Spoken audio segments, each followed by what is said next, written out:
Hey, have you seen Hole? Melissa Oftermar and, you know, like Hole. This is Hole. This came out like a year ago. A couple of people, I saw a couple of folks talking about it over the last few weeks and said, I'm going to try me out some Hole. And Hole seems fucking sick.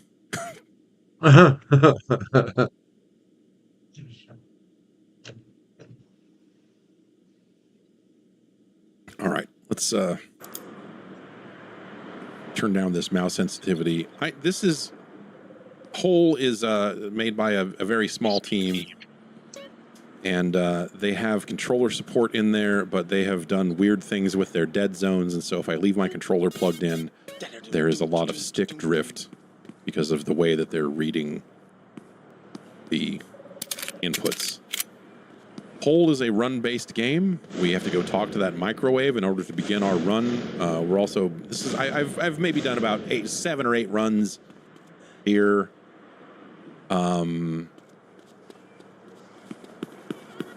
go into the world, we do shooting, and then we come back here and we unlock guns and drinks. Maybe I should do with some more max HP, but I'm trying to get to 5,000 monies because I want to unlock whatever one of these construction things is here. She gives us things to do in the world. If we collect more masks, we will get $3,000. We'll get a new map if we find some more USB keys. Whoa. My bad, bro. Look at her run. Good shit. Whoa.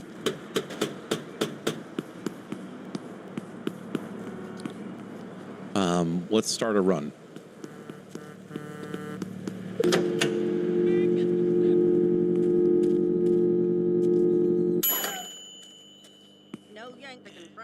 Here we go.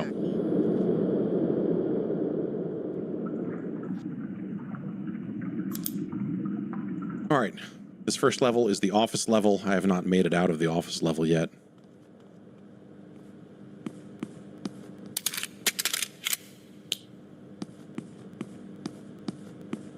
You're back. Audio is a big deal in this game. So I kind of have to leave it up kind of loud. Because you will hear everything out in the world. There's another box over there. Oh, work time up. We have to escape, and we decide when we escape, we need to find the microwave in the world to get back, and we don't want to get shot.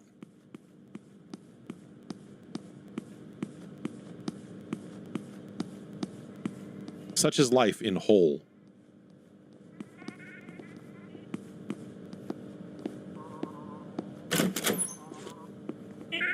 Oh, fuck. Fuck. Fuck. Hole.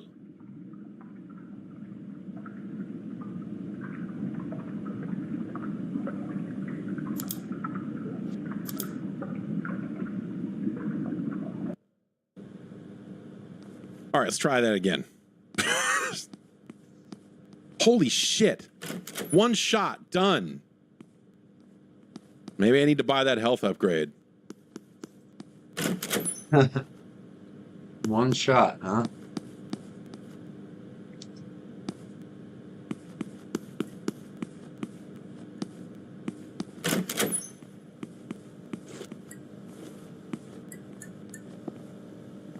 You hear that buzzing noise?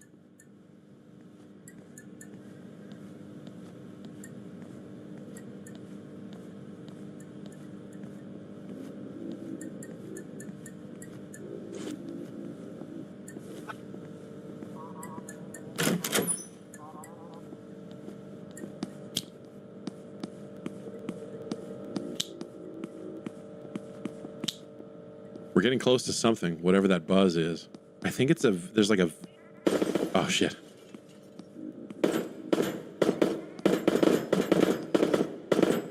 It's on out here.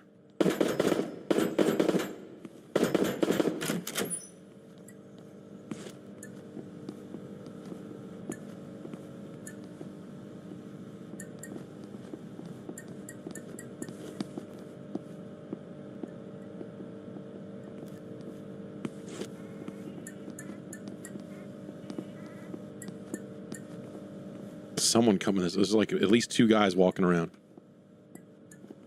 There, one's here. That shadow's moving, right? Yeah, there's one stuck right there. The AI is not super...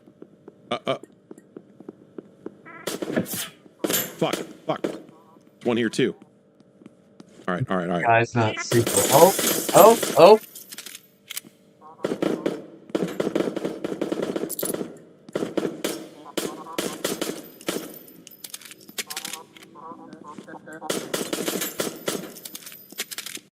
You're home for the holidays, back in your old room. Come on. Oh, There was a third, unless that guy got... Yeah, right there.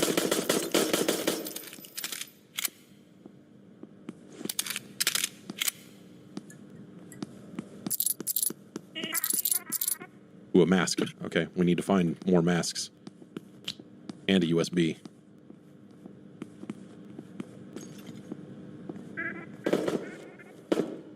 The number... I'm covering a number in the lower left corner that seems to kind of indicate the wave.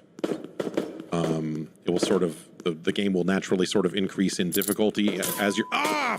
Fucking shit!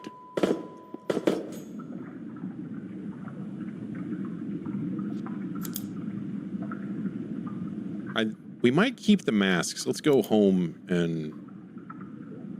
Fuck! Let's go home and see if we kept those USBs, even though we didn't make it out. Yeah, you do. So, okay. But we need these masks specifically, I guess. We need to find more VHS tapes. Blood donation drainage system require 8. All right, let's take that one on. I do have a rifle also that I have not found to be great. We're gonna get the drink. We need the HP. It's bad out there. It's fucking bad out there. And so the microwave makes this noise.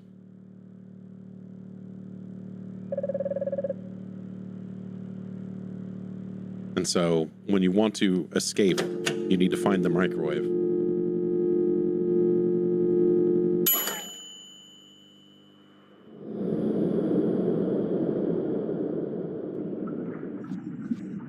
Okay, so we do have this second level, but I'm going to stick in the office for a little bit because Yep, need an exit, Mr. Wizard. I'm not convinced because the assault rifle doesn't seem like it's still just 10 bullets and it takes up so much more on the screen. But if it does more damage, then maybe that's going to be worth it. I knew you.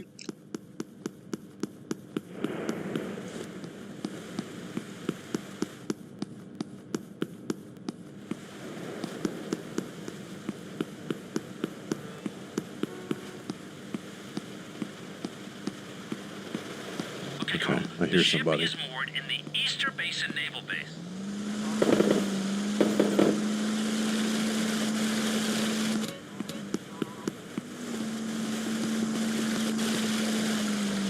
This weapon seems cumbersome. Also, I don't have it in full auto. Sneak in the back without being seen.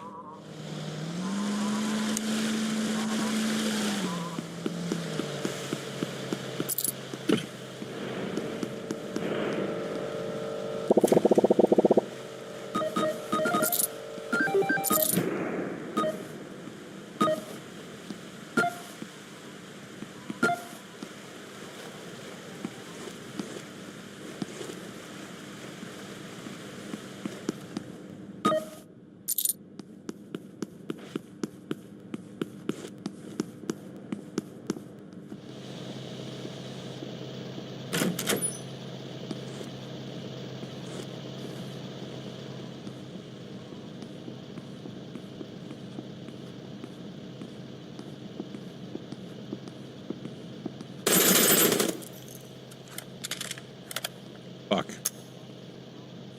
Gun jammed. Oh, that's a mess right there. This is a mess right here.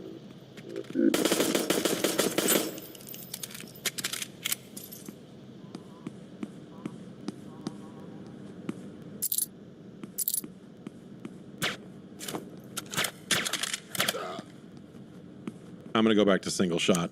There's no reason to use full auto. This game seems like it's more about precision and not fucking up. I should go back. I took damage there. If I can remember where that fridge was that I opened up, there was some health that popped out of that. It was this way. Right? No.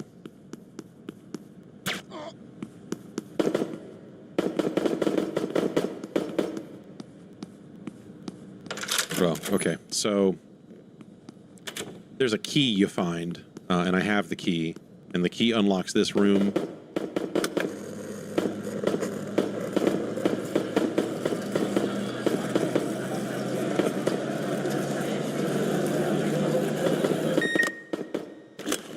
And as soon as we get the disc, everything gets fucking weird.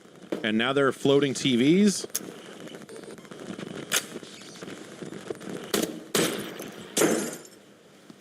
And when you shoot the TVs, VHS tapes come out, and we have one of our missions is to get VHS TVs. And so I think as if there are floating now there are going to be a bunch of floating TVs out here in the rest of the level. And as we get close to one, the screen will start to fucking flip out. And that's how we'll know in some cases that we're getting close to them.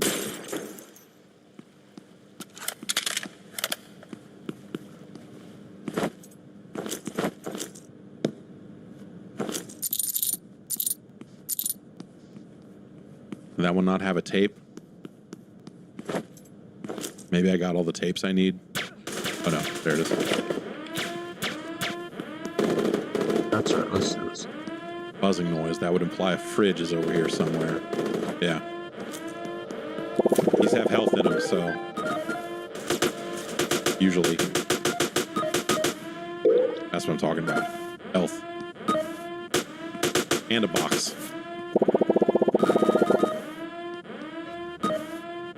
I need to get out of here. Simpatico.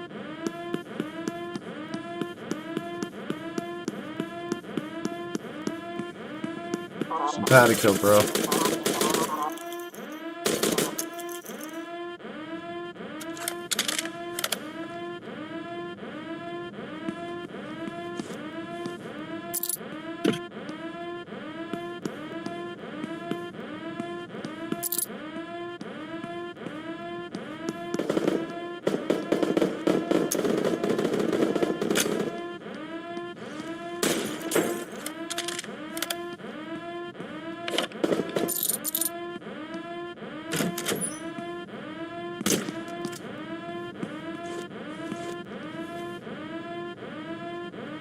Okay.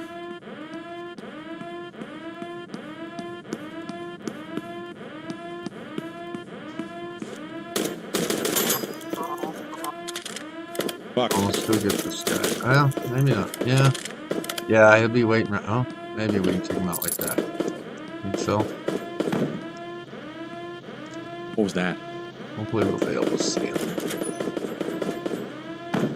What is that? What is that noise? It sounds like, is it an explosion? Does someone have something weird?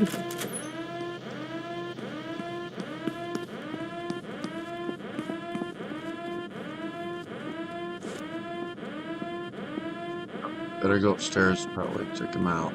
Just be safe. This box over Just gotta be safe here. I haven't heard the microwave Dang it, yet. I just got turned around backwards. I haven't heard the gentle coos There it of the is. microwave.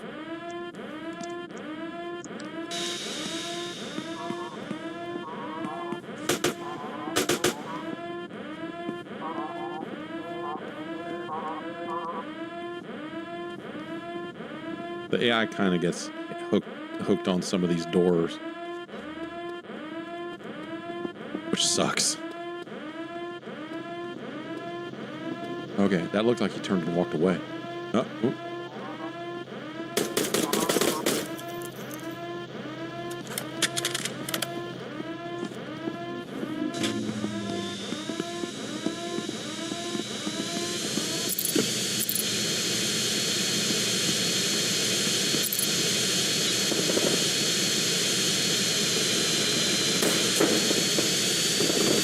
Sorry. Getting used to it here.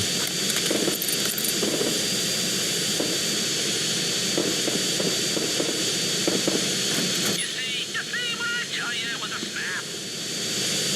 Stolen aircraft, prepare to be vaporized. Did you hear that? If you're unverified, that's a bunch of bullshit. Ignore them. They shoot at you with an international incident. Get out of British tank, you should be fine. For real? Yeah, well, probably. Now This make your TV way to over the here. bunch of ass, sink the fucker. Ah, the microwave. Fuck. Awesome. Get me the fuck out of here. Holy shit.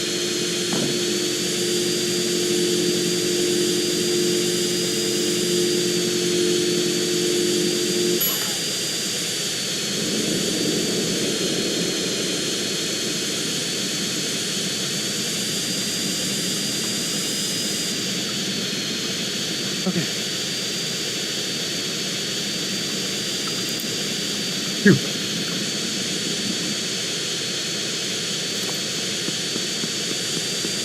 We still don't have enough money to buy. Left control. We don't have five. Well, actually, if I can, once I cash in the Space quest, bar. maybe I will. Gotta hold down space bar and do left control. Whoa, up. Yeah. Aha! One more VHS tape, we get a new drink. I kind of want to go get that last tape. Space bar, But it left seems like control. we're finally in. Space bar, left now that we've control. opened up a new level, all the new quests are for the Phew. drainage system level. So Where the fuck are we? maybe we do one. Let's try a drainage system run since I've never tried it before. But I want to get that last tape. You fuckers. Get you. But yeah, you have to, so you see, I'm like throwing bullets on the floor here and emptying my gun.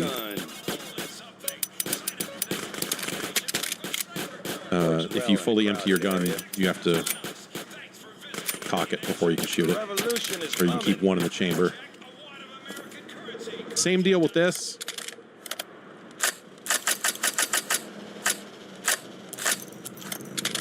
So, like, the differences between this gun and this gun don't seem awesome. Like, this doesn't feel like it's doing dramatically more damage, and the amount of screen it takes up and the amount, like, the ADS time on it doesn't seem awesome.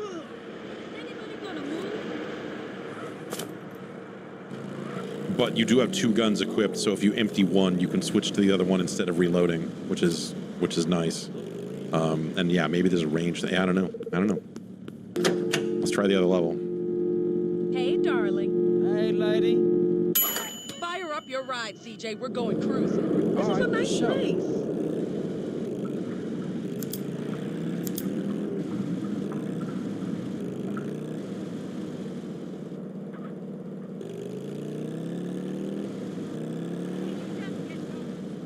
I feel like I had a flashlight.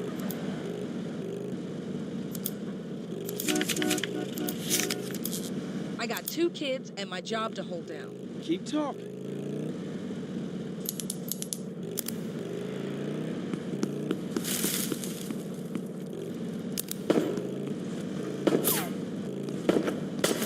That's someone shooting at me down there.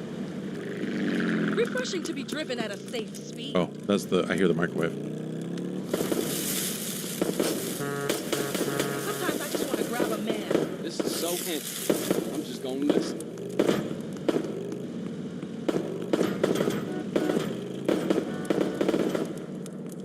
It's fucking bad out here. What?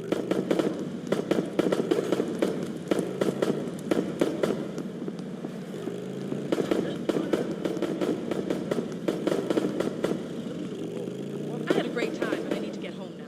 Crime figures have shot up all over the state. Oh, why?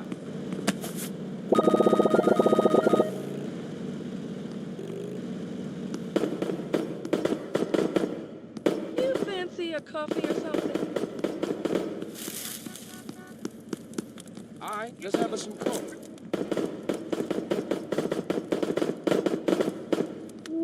I mean, it's on somewhere. It's on over there.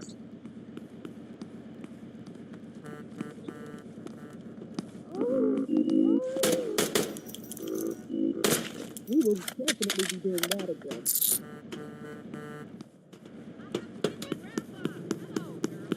All right, Barbara.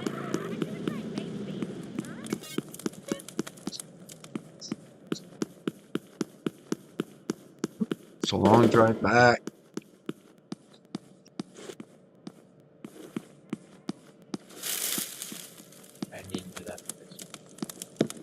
Hey, do me a.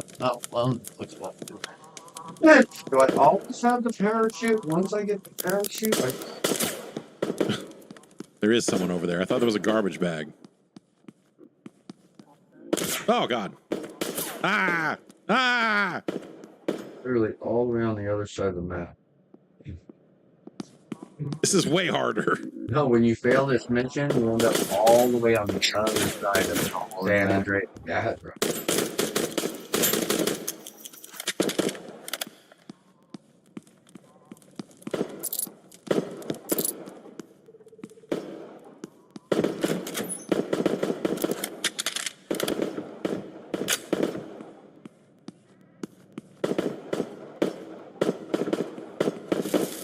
Oh, now you need a pair. I think you need a parachute.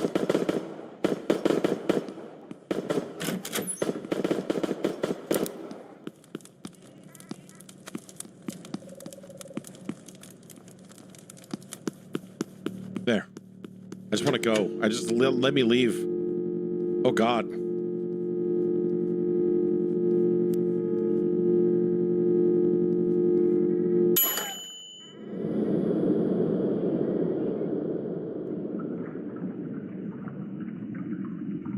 That's, I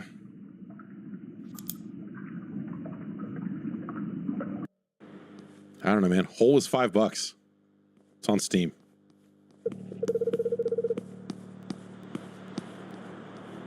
All right, so we can get this or this. I don't know what any of them do. But this looks like a bigger area than the other one, so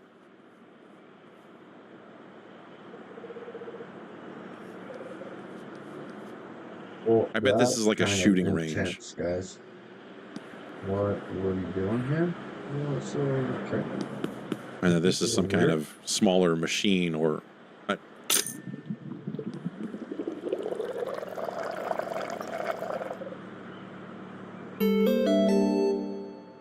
I was wrong. This is the shooting. Oh no, is this armor? Oh no, this is the shooting range. I've made a horrible mistake.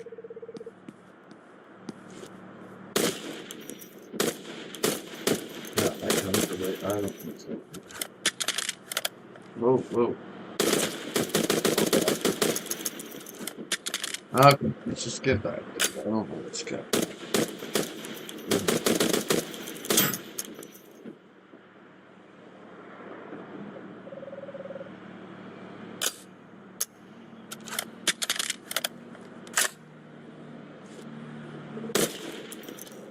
$125 damage, 20 stun, I guess. All right. 175 and 15. From here, jetpack Okay. all the way there. Train station. Train. Can't train airport. It's a long way to the airport.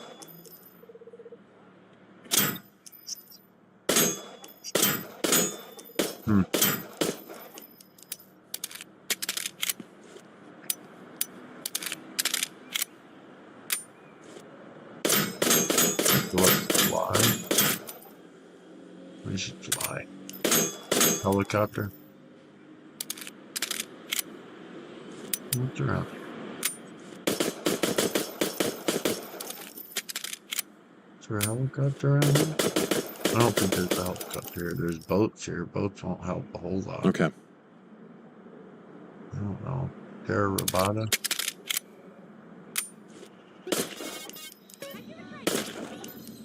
I don't know, man. 3.5 and 15 Start stun for cruising the that pistol way. shot there. 2.5 and 20. So it's really just like the rifle does more, I guess, stun damage, which maybe staggers or knocks guys down.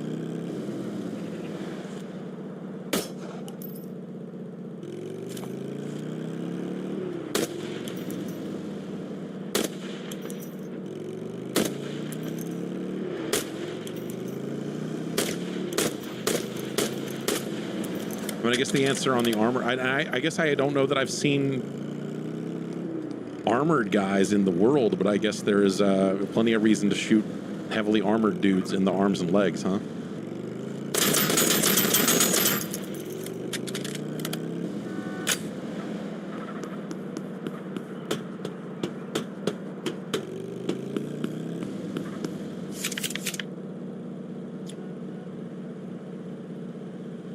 We found no blood donation bags, but we do need to get that last VHS tape, so I'm going to go do that. Are all gun ranges like this? Yes, yeah. So, I have not been to a gun range regularly in a very long time. But the one that I went to as a kid did not allow, and I bet times have changed, but they did not allow any kind of human-shaped targets.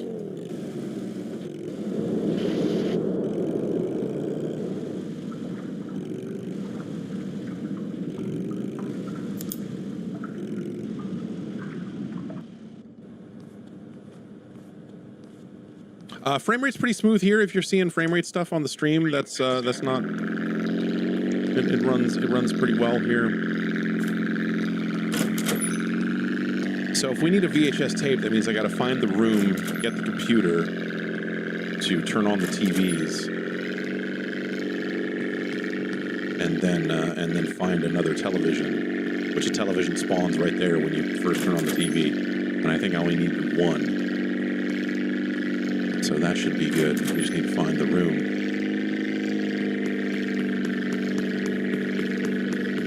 All right, I hear the microwave.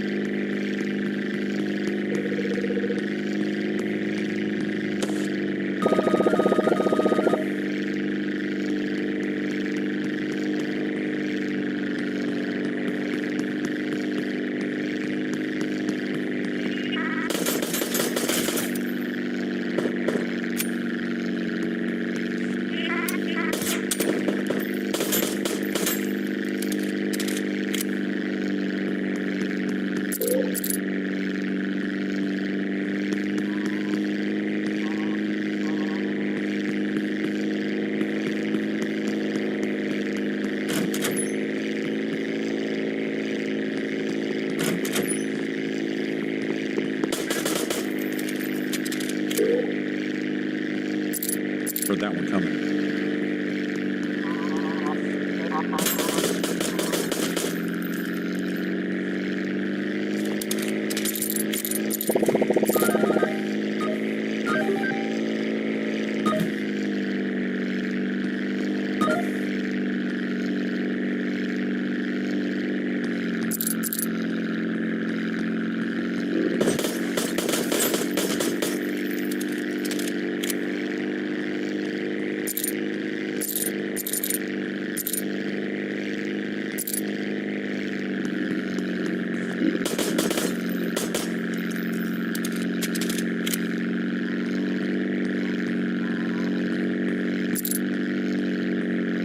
We need to find doors with no windows. That's usually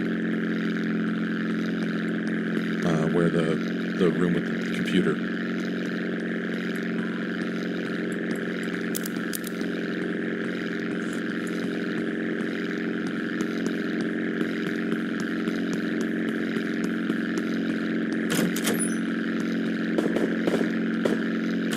Nope, not that one.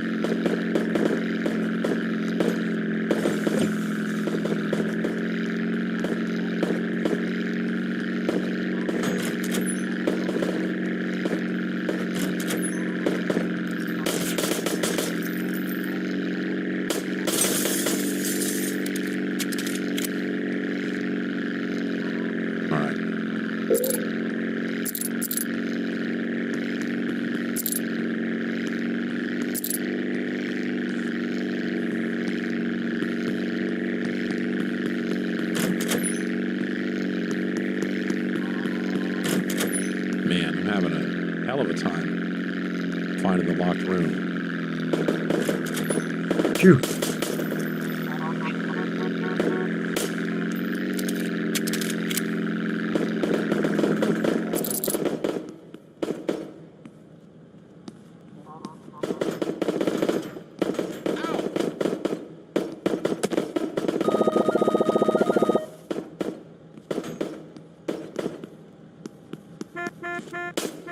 Nope, that was not a person.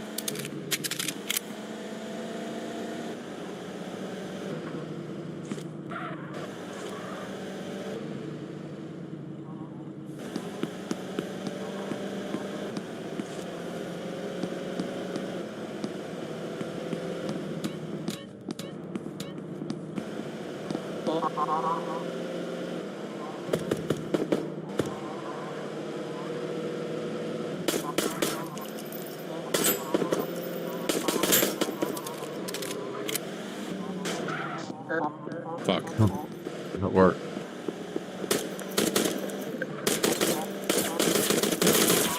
Fuck. Fuck.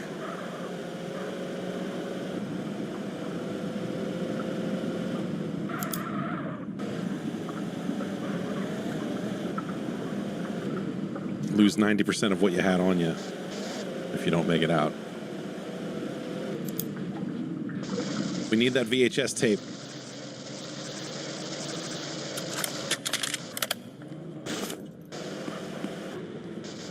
But yeah, I guess, you know, like if we want to try to widen the definition of extraction shooter, maybe there is sort of a through line in the risk versus reward on display here. But I don't think that this really ultimately qualifies.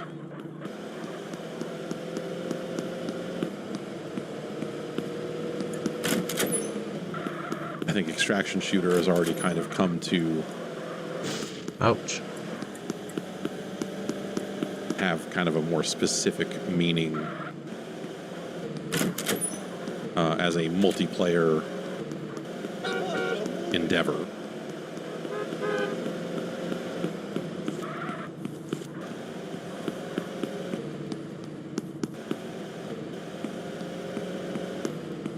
Oh, huh.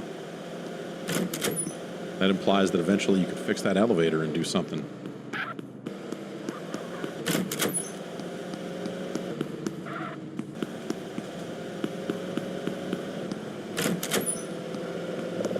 Okay, there's that.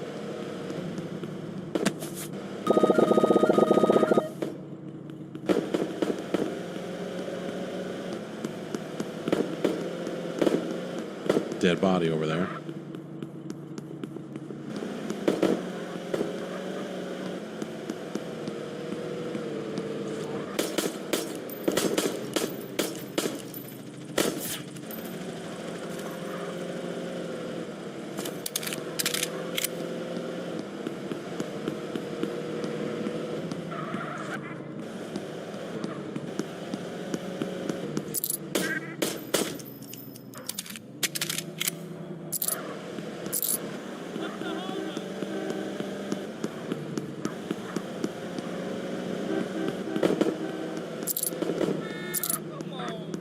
Am I high, or was there a glow of a refrigerator down here a minute ago?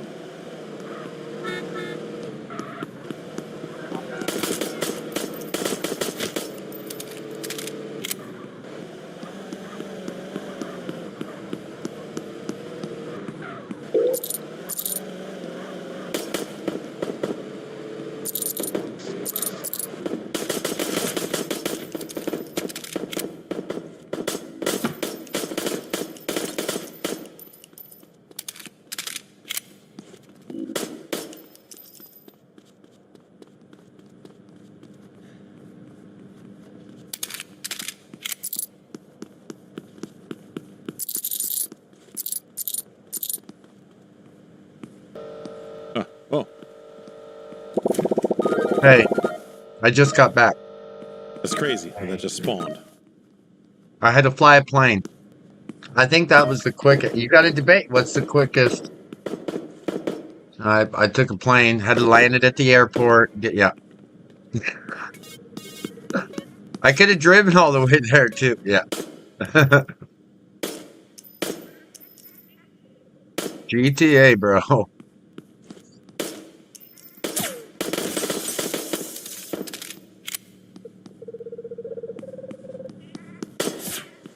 Oh, I didn't see her in the shadow there. I thought that they had went through the fucking door. Oh.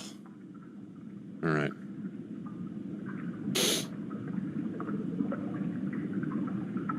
I can't. I need to get this videotape. I'm losing my fucking mind.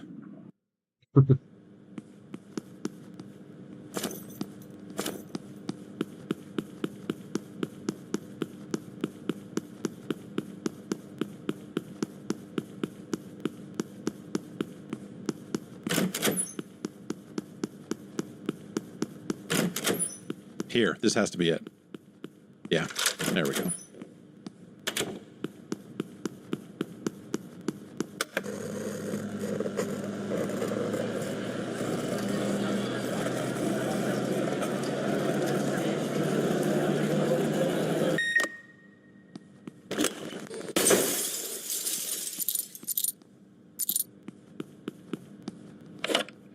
And I'm pretty sure that was the last. Yeah. Okay. So you do not drop that stuff on death. So I think no matter what happens, I'll be able to at least finish that one off.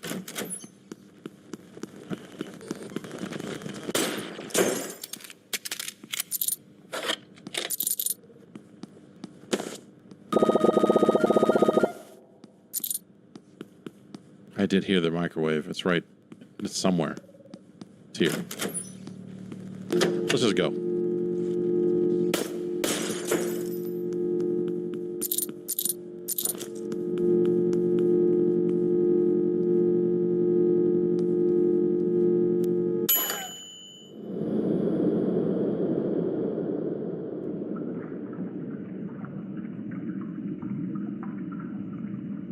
Okay.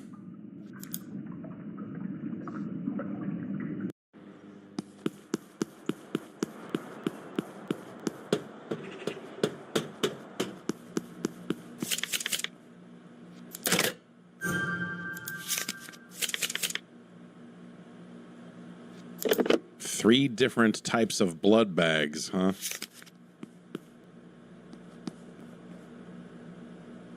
Regenerate HP is kind of a... That sounds kind of... Oh, okay. So I can buy multiple levels of this once I've unlocked it, I guess. Okay.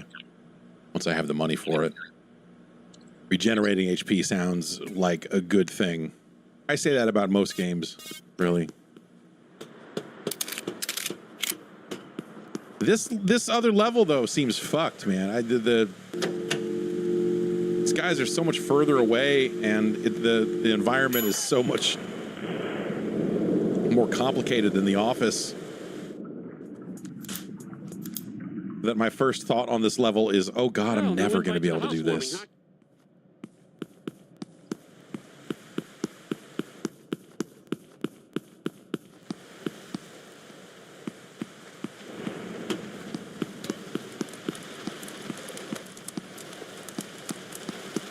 All right, I heard the microwave. Okay, Carl. The ship is moored in the Eastern Basin Naval Base. It's right there.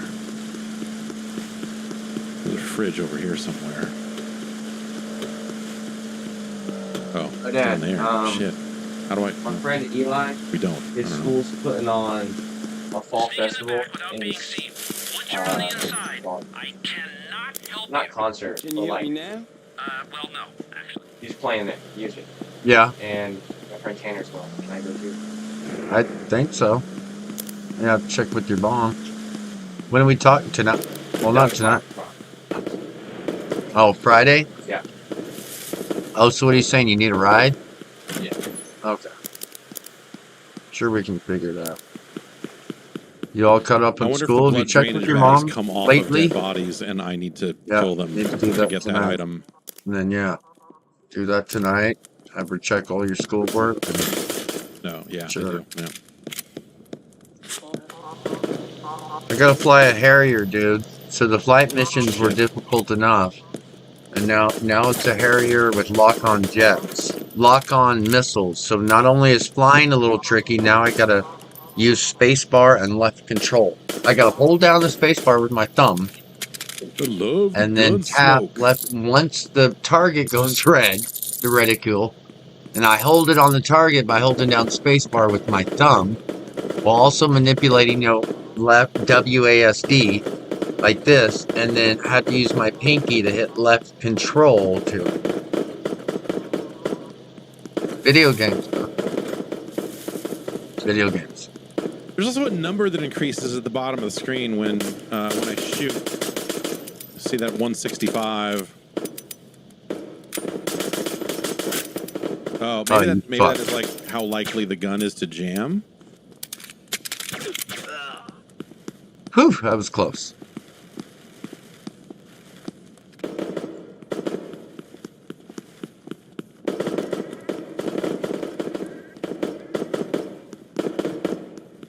All right, here's a downstairs. Maybe we can find that fridge.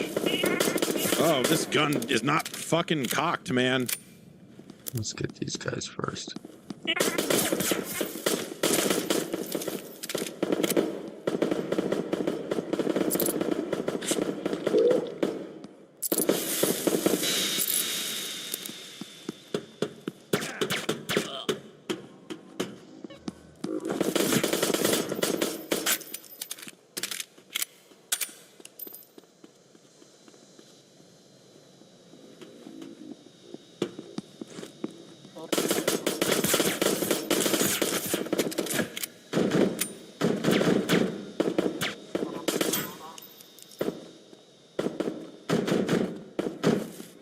Let me get robbed. Ah, fuck. There was another one.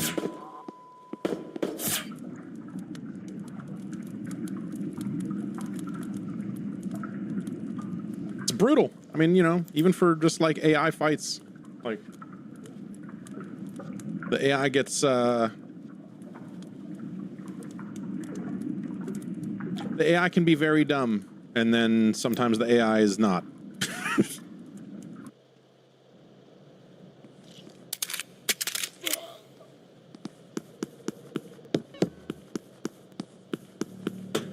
Microwave's down there. I think Sis is playing. Is Sis Sam Plays on Steam? Probably.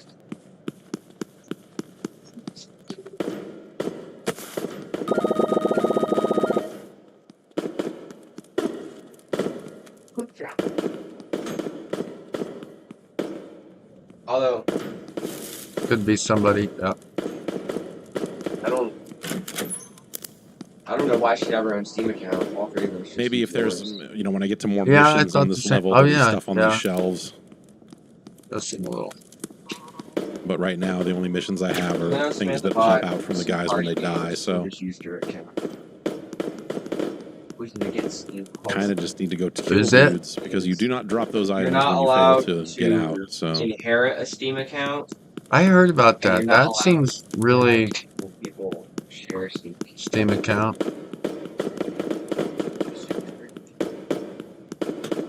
Yeah, that seems really, really iffy, dude.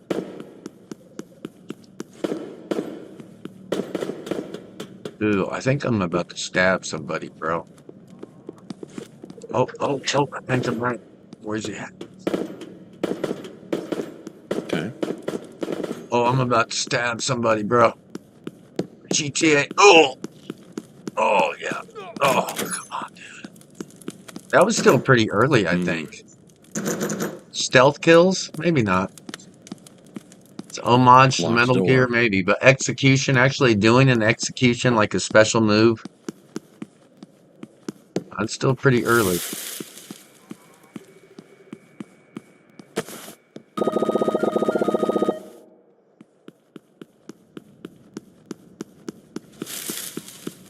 Whoa, whoa, whoa.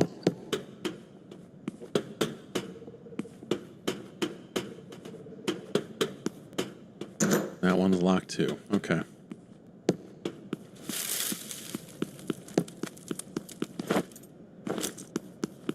I can't remember the other key I found, if it was something I just found in the environment or if it was something that was a reward for one of the like quests or whatever, one of the side objectives. Where are you gonna go? Which way? Come on, I'm wasting my time. Gotta do a Harrier attack after this, which I keep bombing.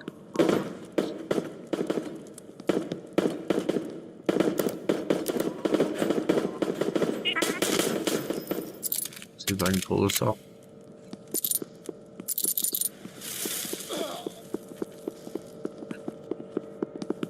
Oh, I don't like Where, all these where? footsteps.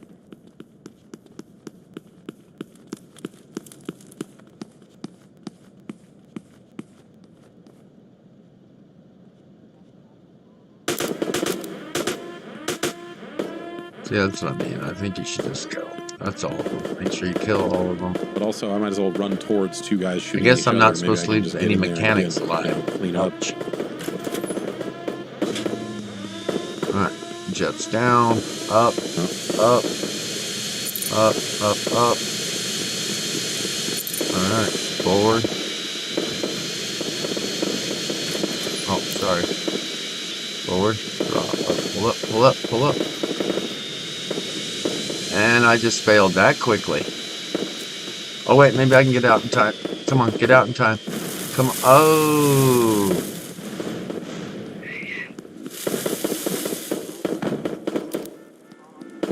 Ouch. Oh, well, let's go on a date. This sounds like the microwave might be down. I wonder Hey, sexy lady. if there's fall DJ, I need damage. some food in my tummy. Hell, it's your date. I'm just there for fun.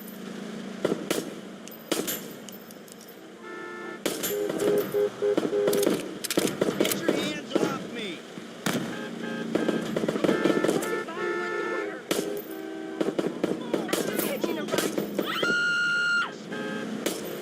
Oh, that was cool. Oh, what a dreadful place.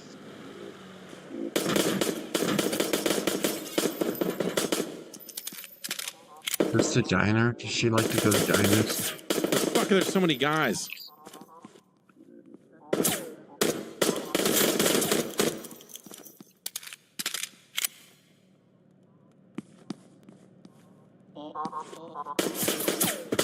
Oh, it's down there.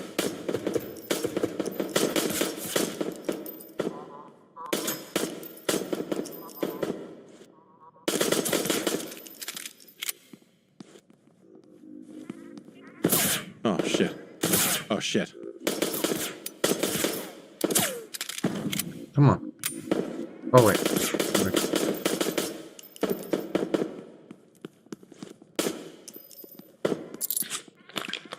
Where does Katie like to go?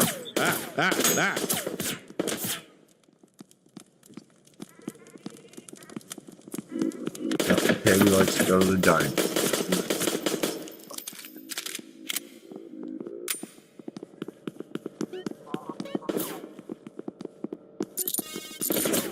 Oh, didn't even see it.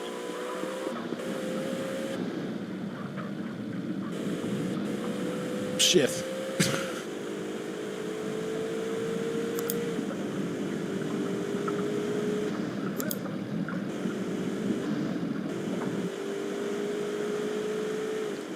All right, how much progress have we made on our blood bag Keep talking. operation? I hope I never have to live here. Not very.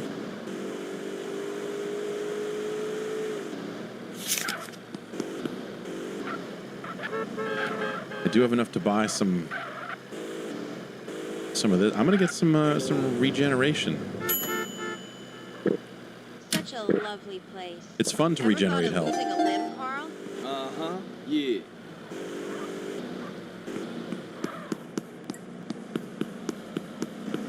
Anyway, that's whole.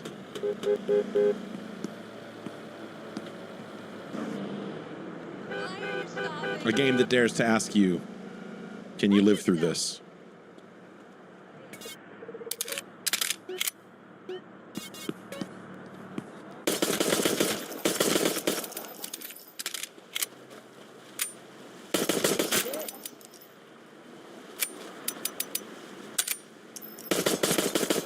Wow, this is a neat...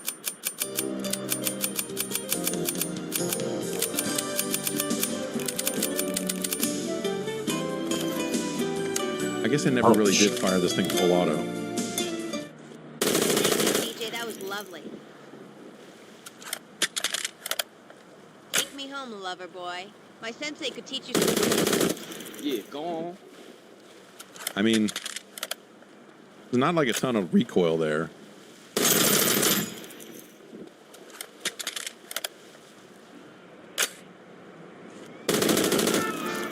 But, I don't know. This game seems way more precision. I like, yeah, and with a 10-round magazine, like you can't. So interesting. It's not like you can just stand there and just dump on fools, right? because you're out like that. And then you're like, okay, now I need to get the fuck out of here because this gun is empty and I need to run away. I either need to make sure that all these bullets hit you or I need to leave. So, I don't know. The more precise approach of single shot seems like the I like to work in the way to ER. play, It gives but me a thrill. This is really interesting. I don't know. There's but Hole came out. I mean, Hole is like well, it's just about a year old. It came out last November 2024, and it's $5. It's not a huge game. It's like 3 stages. Mad Dog 3 is my stages, favorite 4 rival. guns is what it says here. So,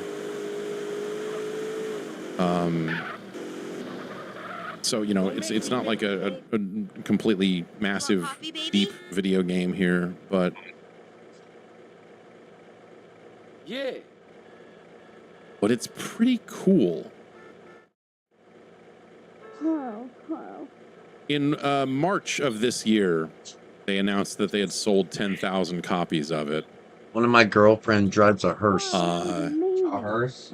Yep. She got And even then, She they were works like, in the you know, ER. we got mainly bug fixes. She no likes it stages when of you drive weapons. crazy. This is in order to focus on the development of our new Yeah. game. We are currently planning a first-person shooter What? game that will inherit the combat system of Whole. Yeah. We can't give you any more details yet, but we are looking forward to the day when we can let you all know. So they're working on something in this vein.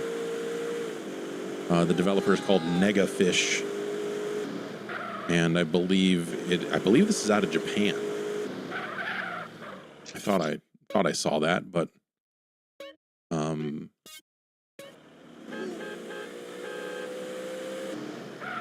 that's Whole. I like Whole. I'm happy to get online here and show Whole to some folks, and let them take a look. It's on Steam. Check out Whole. Welcome to Democracy Now!, democracynow.org, The War and Peace Report. I'm Amy Goodman. The International Court of Justice has ordered Israel to restore access to the United Nations to deliver food and other basic necessities into the Gaza Strip. The advisory opinion from the UN's top court also found Israel had not provided evidence to back its claims that the UN Agency for Palestinian Refugees, known as UNRWA, lacked neutrality, or that a significant number of its staff members were members of Hamas. Yuji Iwasawa is president of the International Court of Justice. In its final section on international humanitarian law, the court explains that custom international law prohibits the use of starvation of the civilian population as a method of warfare. Israel condemned Wednesday's ruling, said it would not abide by the court's instructions. The Trump administration also condemned the opinion, with the State Department declaring it, quote, another corrupt ruling by the ICJ, unquote. In Gaza, an Israeli drone killed a Palestinian at Khan Yunis earlier today. Officials in Gaza say nearly 100 Palestinians have been killed by Israeli attacks since the U.S. brokered Machines killing men. October 10th. How Meanwhile, uncivilized. Palestinians in central Gaza Machines killing men is interred uncivilized. the bodies of 54 unidentified I think it's archers. Palestinians Started handed with over to archers, Israel in right? mass grave. Many of the bodies showed clear signs of That was the torture first and execution. Spartans, This I'm is pretty Rami sure, Al-Farah, considered who archers tried and failed dishonorable. to confirm if his cousin's Like that body was was a among dishonor. those Yeah, handed over sorry, by but Israel Wednesday. yeah, it's a machine, no? That's the basics of The it. signs of torture Yeah. and brutal treatment on the body So, did but, not yeah. allow us to tell whether it was him or not. Our message and our demands to the world are to provide Man us with the should means kill. by If which man's we can gonna kill, determine then whether man this should person kill man, belongs in to my us or opinion. to someone else. You should, if you're gonna eat meat, then The Israeli Right? army knows these bodies are connected to people, but instead of if you're names, gonna they put eat out meat, numbers. then They yeah, left you should something know harsh in you're our eating hearts, meat. feelings of grief. Honestly, it's hard to bury a body when Okay, you don't people. know whether it's Okay, the people. right one or not. Come on. Israel's Eh. Knesset has advanced legislation to apply Israeli sovereignty to all Trying to get to settlements the in the occupied airport. West Bank. A You're move all that will holding me effectively down. annex territory Palestinians want for a future state. The move prompted rare criticism from U.S. officials, including Secretary of State Marco Rubio, who departed for Israel Wednesday in a bid to prevent the U.S.-brokered Gaza ceasefire from further unraveling. Rubio's trip comes on the heels of visits by Vice President J.D. Vance and Special Envoy Steve Witkoff and Jared Kushner. Earlier today, Vance said he was personally insulted by the annexation vote, which came during his visit. It was a very stupid political stunt, and I personally take some insult to it. The West Bank is not going to be annexed by Israel. The policy of the Trump administration is that the West Bank will not be annexed by Israel. That will continue to be our policy. And if people want to take symbolic votes, they can do that. But we certainly weren't happy about it. Separately, Israel's Supreme Court Wednesday further delayed ruling on a petition calling on Israel to allow foreign reporters access to Gaza. The Foreign Press Association said it was disappointed by the additional month-long delay, which it blasted as a stalling tactic. Meanwhile, a group of 27 Democratic lawmakers has written to Secretary of State Rubio and U.S. Ambassador to Israel Mike Huckabee, urging them to secure the release of Mohammed Ibrahim, a teenage Palestinian-American citizen from Florida. He was arrested by Israeli soldiers who blindfolded and handcuffed him during an early morning raid on his family's West Bank home in February. Ibrahim spent his 16th birthday in an Israeli prison where he's been held without charge for nearly 8 months. The Pentagon confirmed Wednesday the U.S. launched strikes against 2 vessels in the Pacific off the coast of Colombia, killing 5 people, and claimed without evidence the boats were carrying drugs. Now it's off Colombia, killing people off of boats off of their own coast. That's what's it's At least okay. 37 people have been Who reportedly knows? killed. They should be announcing it. Should that's fine, but then like the president or some government officials from that country should be like, yeah, we had one. I don't, Joseph. I don't. Breaks the norms of international law, he said. President Trump And they were in their own coastal waters on top of that? It's not even international waters? That's funny. That's all I'm saying. It seems funny. The announcement came as Ukrainian President Volodymyr Zelensky said Trump's proposal to freeze the current front lines in the war is, quote, a good compromise, unquote. Meanwhile, Ukraine launched a strike against a Russian chemical plant on Tuesday using British long-range cruise missiles. The Wall Street Journal is reporting the Trump administration's lifting restrictions on Ukraine's use of such weapons, allowing it to strike targets deeper inside Russia. This comes as the Norwegian Refugee Council is warning millions of Ukrainian civilians could be left without heat, water, and electricity this winter due to Russian attacks on energy infrastructure.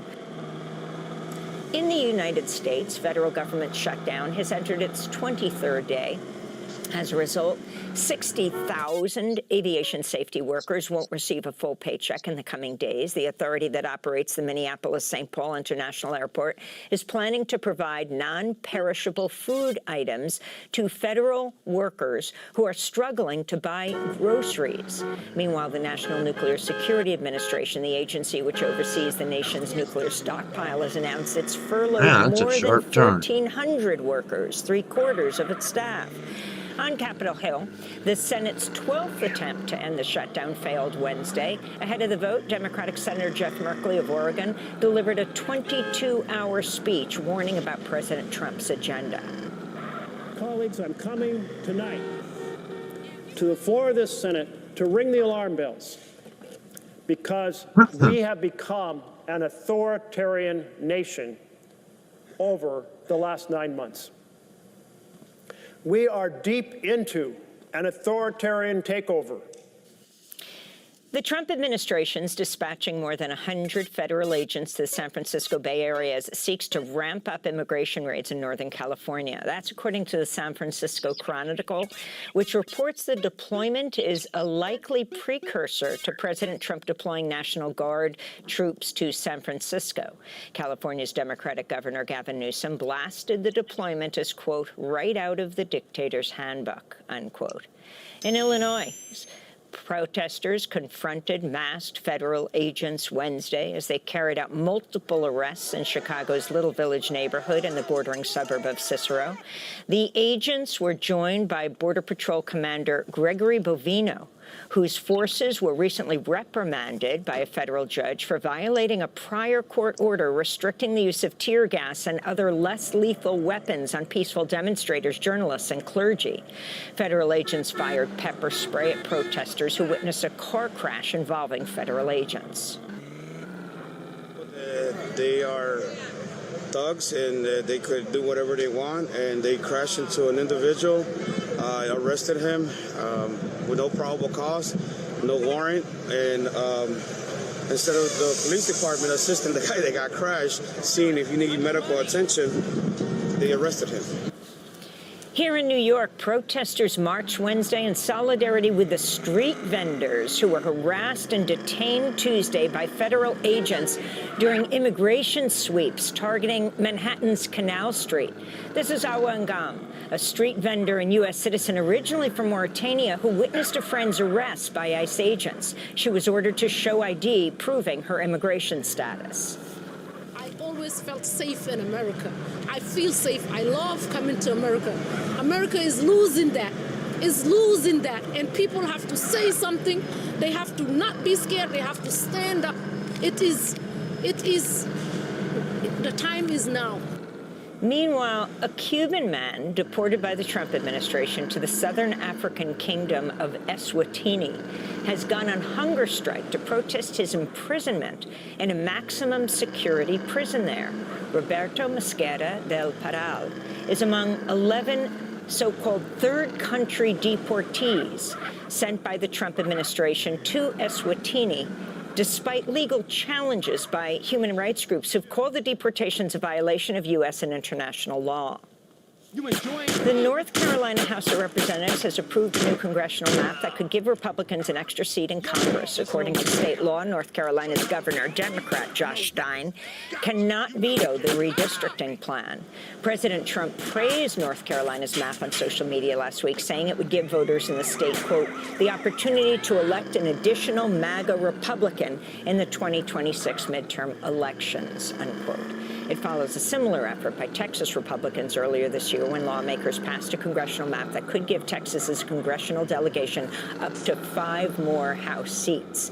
A month later, the Republican-controlled Missouri state legislature passed a congressional map that would turn Democratic Representative Emanuel Cleaver's district into a Republican-leaning seat. In labor news, the New York Times reporting Amazon's planning to replace more than 500,000 jobs with robots. The company's internal documents also reveal Amazon's robotics team plans to automate 75% of the company's operations. A Senate report released earlier this month, spearheaded by Senator Bernie Sanders, warned artificial intelligence and automation could destroy nearly 100 million jobs over the next decade. Peru's interim president, Jose Heri, is declared a 30-day state of emergency after weeks of anti-government protests led to the impeachment of the previous president. The state of emergency in Peru gives the government the power to send the army to patrol the streets and curb the right to protest. Peruvians had been demonstrating over the rise in organized crime and extortion. Over the past month, more than 200 people were injured in the protests. And White House officials say the entire east wing of the White House will be demolished for the golden gilded ballroom, which President Trump said yesterday will now cost $300 million, up from $250 million, which is up from $200 million. That's despite this pledge made by President Trump in July. It won't interfere with the current building. It'll be near it, but not touching it. Welcome to America. And pays total respect to the existing building, which I'm the biggest fan of. It's my favorite. The East Wing's demolition comes as the National Trust for Historic Preservation has asked the Trump administration to pause construction until the National Capital Planning Commission has completed its review of the project. In a letter, the trust said it was concerned the proposed 90,000-square-foot ballroom will, quote, overwhelm the White House itself, unquote, since the White House is 55,000 square feet. And those are some of the headlines. This is Democracy Now!, democracynow.org, The War and Peace Report. I'm Amy Goodman. And I'm Nermeen Sheikh. Welcome to our listeners and viewers across the country and around the world. Thanks for watching Democracy Now! On YouTube. Subscribe to the channel and turn on notifications to make sure you never miss a video. And for more of our audience-supported journalism, go to democracynow.org, where you can download our news app, sign up for our newsletter, subscribe to the daily podcast, and so much more.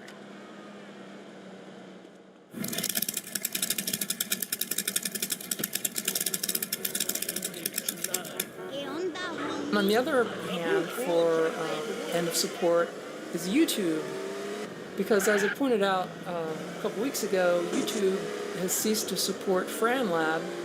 Case in point, just last week, the Steve Mould video, he dropped a video about his experiments on the ISS with Don Pettit, and I had launched my video last weekend about my original ball chain experiments in zero-G that I did on the zero-G flight in 2021, and so the totals are in. It's been 1 week, so let's see how it panned out here.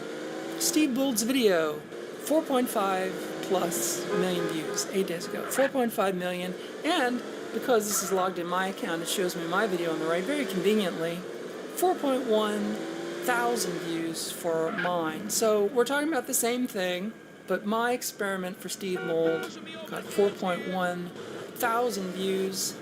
It's basically the same ratio. It's, 1/1000th of the views for FranLab. And if I go to the top videos last week, the Mould effect in zero-G, it's like, no, it's what, number 5. So yeah, your future of irresistible AI slop, number 1 with a bullet, and YouTube flips on hate, number 2, mystery bag, number 3, good old days.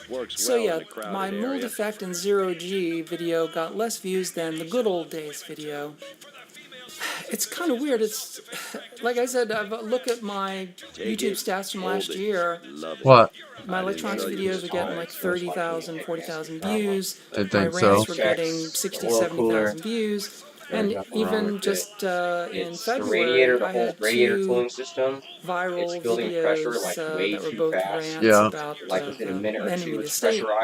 But that's over. YouTube has shelved my channel, so I've been doing all the different content, electronics content, rant content, even, trying to hook up the association with the Steve Mould video, the idea that, I did that project first, but YouTube is like, sorry, Fran, you're so last year.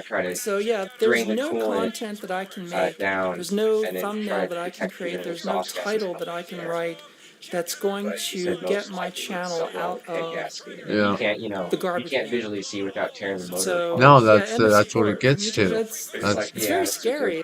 Being Those on are YouTube for 15 years, probably is ahead. Almost super rare some subscribers, that it's like this one super specific after making 1,400 videos, to realize that you've been handed your hat and shown the door. Just gotta sell it. It's like I've been working. Salvage it, sell it. Yeah. So I don't think we're gonna pay. A quarter of my lifetime. The next would be to get a quote on. But then you could even tear it down, and what if it wasn't the head gasket? What if it's something else? You get into a real. It'd be at least $2,500, I'd imagine, too. Yeah, I'd rather rebuild Zoomy, dude. I really don't have anywhere to go. I don't know. No, like get the engine rebuilt. I wonder. I thought about that. I wonder how much it would cost to get the engine and Zoomy rebuilt. Because everything else on it's working fine. And I was going to start doing Frantone again this year, but I can't do that either because of the trade war. Because I don't know. But yeah, that is a bummer. I talked about this a couple weeks ago. You never know, though. All the parts that you depend on in the pedal business, it's all comes from Asia. There's just no American version. There's no American choice, no American option for just about any part that you would make an effects pedal from enclosures. Hey, switches, do you want to walk to work or have me take you early? It's all made in Asia. You can't make an effects pedal. What time am I picking up Mom? Asia. And if you can't sell internationally, you can't be making it all depends, So we can't import, we can't export.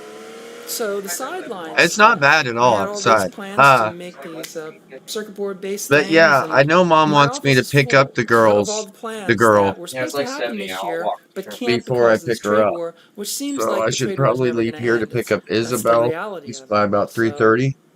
it's just I feel That's like what I'm I'm being thinking. Get suffocated. there about 4. Can't do So they manufacturing. live in a nice Can't neighborhood, by the sell way. stuff. It's I can 51st and continue to make Harvard. videos, but It's no one around will see them. 51st and Harvard back in there. Yeah, it's just everything Back within in the my Brady Bunch power neighborhoods. to better my life is just Ones that is it starved. the ones that look like right And by I'm not the the only Scout one. Church? Kind With of. a You small get back in fiddle those hills. playing. Yeah. You go down There a are little bit more millions further of people south. in this country And who yeah, it's have straight their out of own the businesses that 1960s, are 70s, dude. looking That's at the their own Brady extinction Bunch. from all these Those are same the houses reasons. right before I was Not born. that the And so federal we grew government up with, cares about any of that, but on TV. That were all the earth tone without the colors views, I and can't get the no, just a patrons. certain style that was And I there. depend on the patrons You because can I tell it's can't in do the the merch because I 70s. can't do manufacturing. They were called Yeah. contemporary at the time, but they're all kind of ranch style, but they're not ranch style, and they're a little bit different. Like a lot of them have carports, you'll know, like they all have a certain look, and they're different from the Craftsman ones down more by Isabel's. You know, a lot of those. You'll notice, but yeah, it was from that period. There's a certain period. Yeah.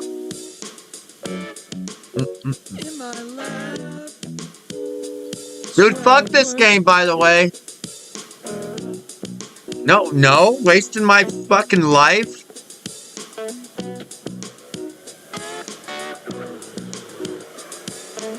No, I died again, dude. I died again, so yeah, I had to go all the way across fucking town. I go all the way across town, yeah. Yes. Beginnings and endings are very strange things. In one sense, they're the very opposite of one another, and yet in another, they share a strange kind of identity. The lemon of the home is simultaneously the entrance and the exit of the house, and it's no wonder that many cultures spend a great deal of magical attention on this very portal. And it's here that we find ourselves at the very lemon of the year, at the very end of 2020 and at the beginning of 2021, entering the month of the two-headed god of Janus, the month of January. Of course, Janus was the Roman god of beginnings and endings, of gates, of the rising and falling tide of war, and of course of both the past and the present. And here we find ourselves, looking back into the past of 2020 and peering, though dimly, into the future of 2021. With this liminal attitude in mind, what better esoteric text to explore than the wonderfully paradoxical text Thunder, Perfect Mind? Found in the famous Nag Hammadi library containing one of our greatest treasure troves of Gnostic literature, Thunder is a text all unto itself. It defies literary, logical, gender, and theological categories, and revels in vertigo-inducing paradox. So, to help me celebrate this liminal time of the year, I hope you'll join me as we explore this fascinating text. I'm Dr. Justin Slander, and welcome to Esoterica, where we explore the arcane side of history, philosophy, and religion.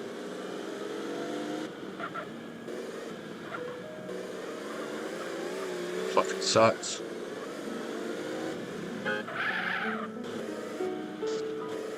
Trying to get across town, bro. Stop.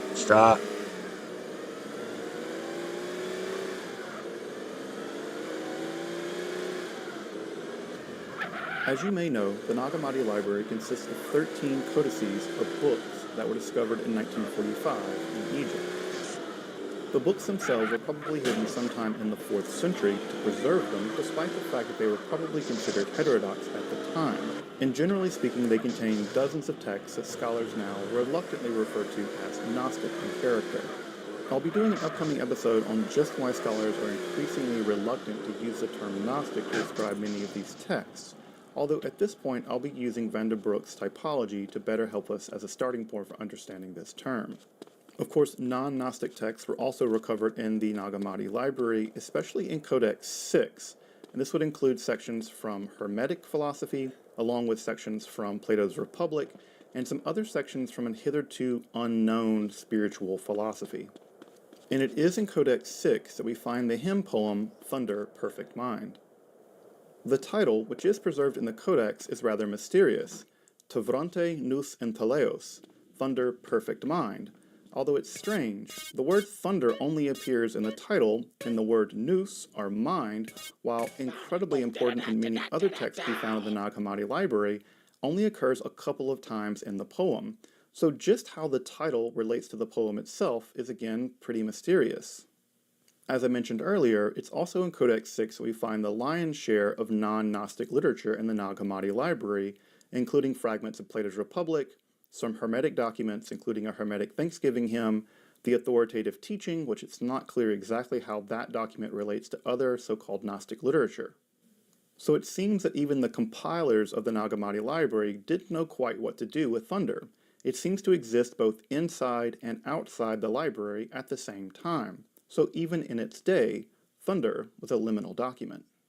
So what is Thunder Perfect Mind? In the original manuscript, it's a roughly 8-page hymn poem spoken in the first-person feminine preserved in the Coptic language.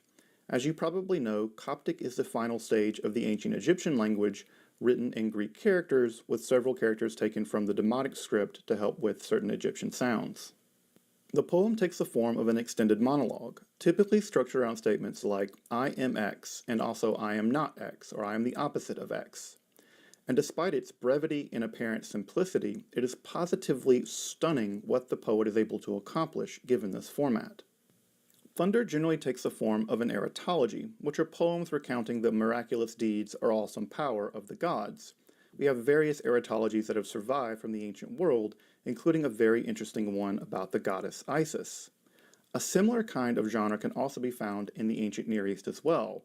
For instance, the personification of Sophia, or Chokmah, or wisdom, in the Hebrew Bible, specifically in the book of Proverbs and in the text of Ecclesiasticus. However, thunder uses a kind of paradoxical inversion to subvert the category of erotology itself. Here, not only is the divine feminine being awesome, just, and wise, but they are also debased, humiliated, and the subject of extreme violence. Indeed, violence is a major trope of Thunder Perfect Mind, with over 24 mentions, roughly half of which do not receive literary reversals. Further, it's the audience themselves that are often implicated in that very violence against the divine feminine of the poem. While the overall character of the poem appears in the feminine voice, Thunder goes to great lengths to invert and subvert the gender of the speaker. The poem seems to delight in combinations of anoch te, I am he, and anoch pe, I am she, in which gender expectations are met, reversed, and subverted continuously throughout the course of the poem.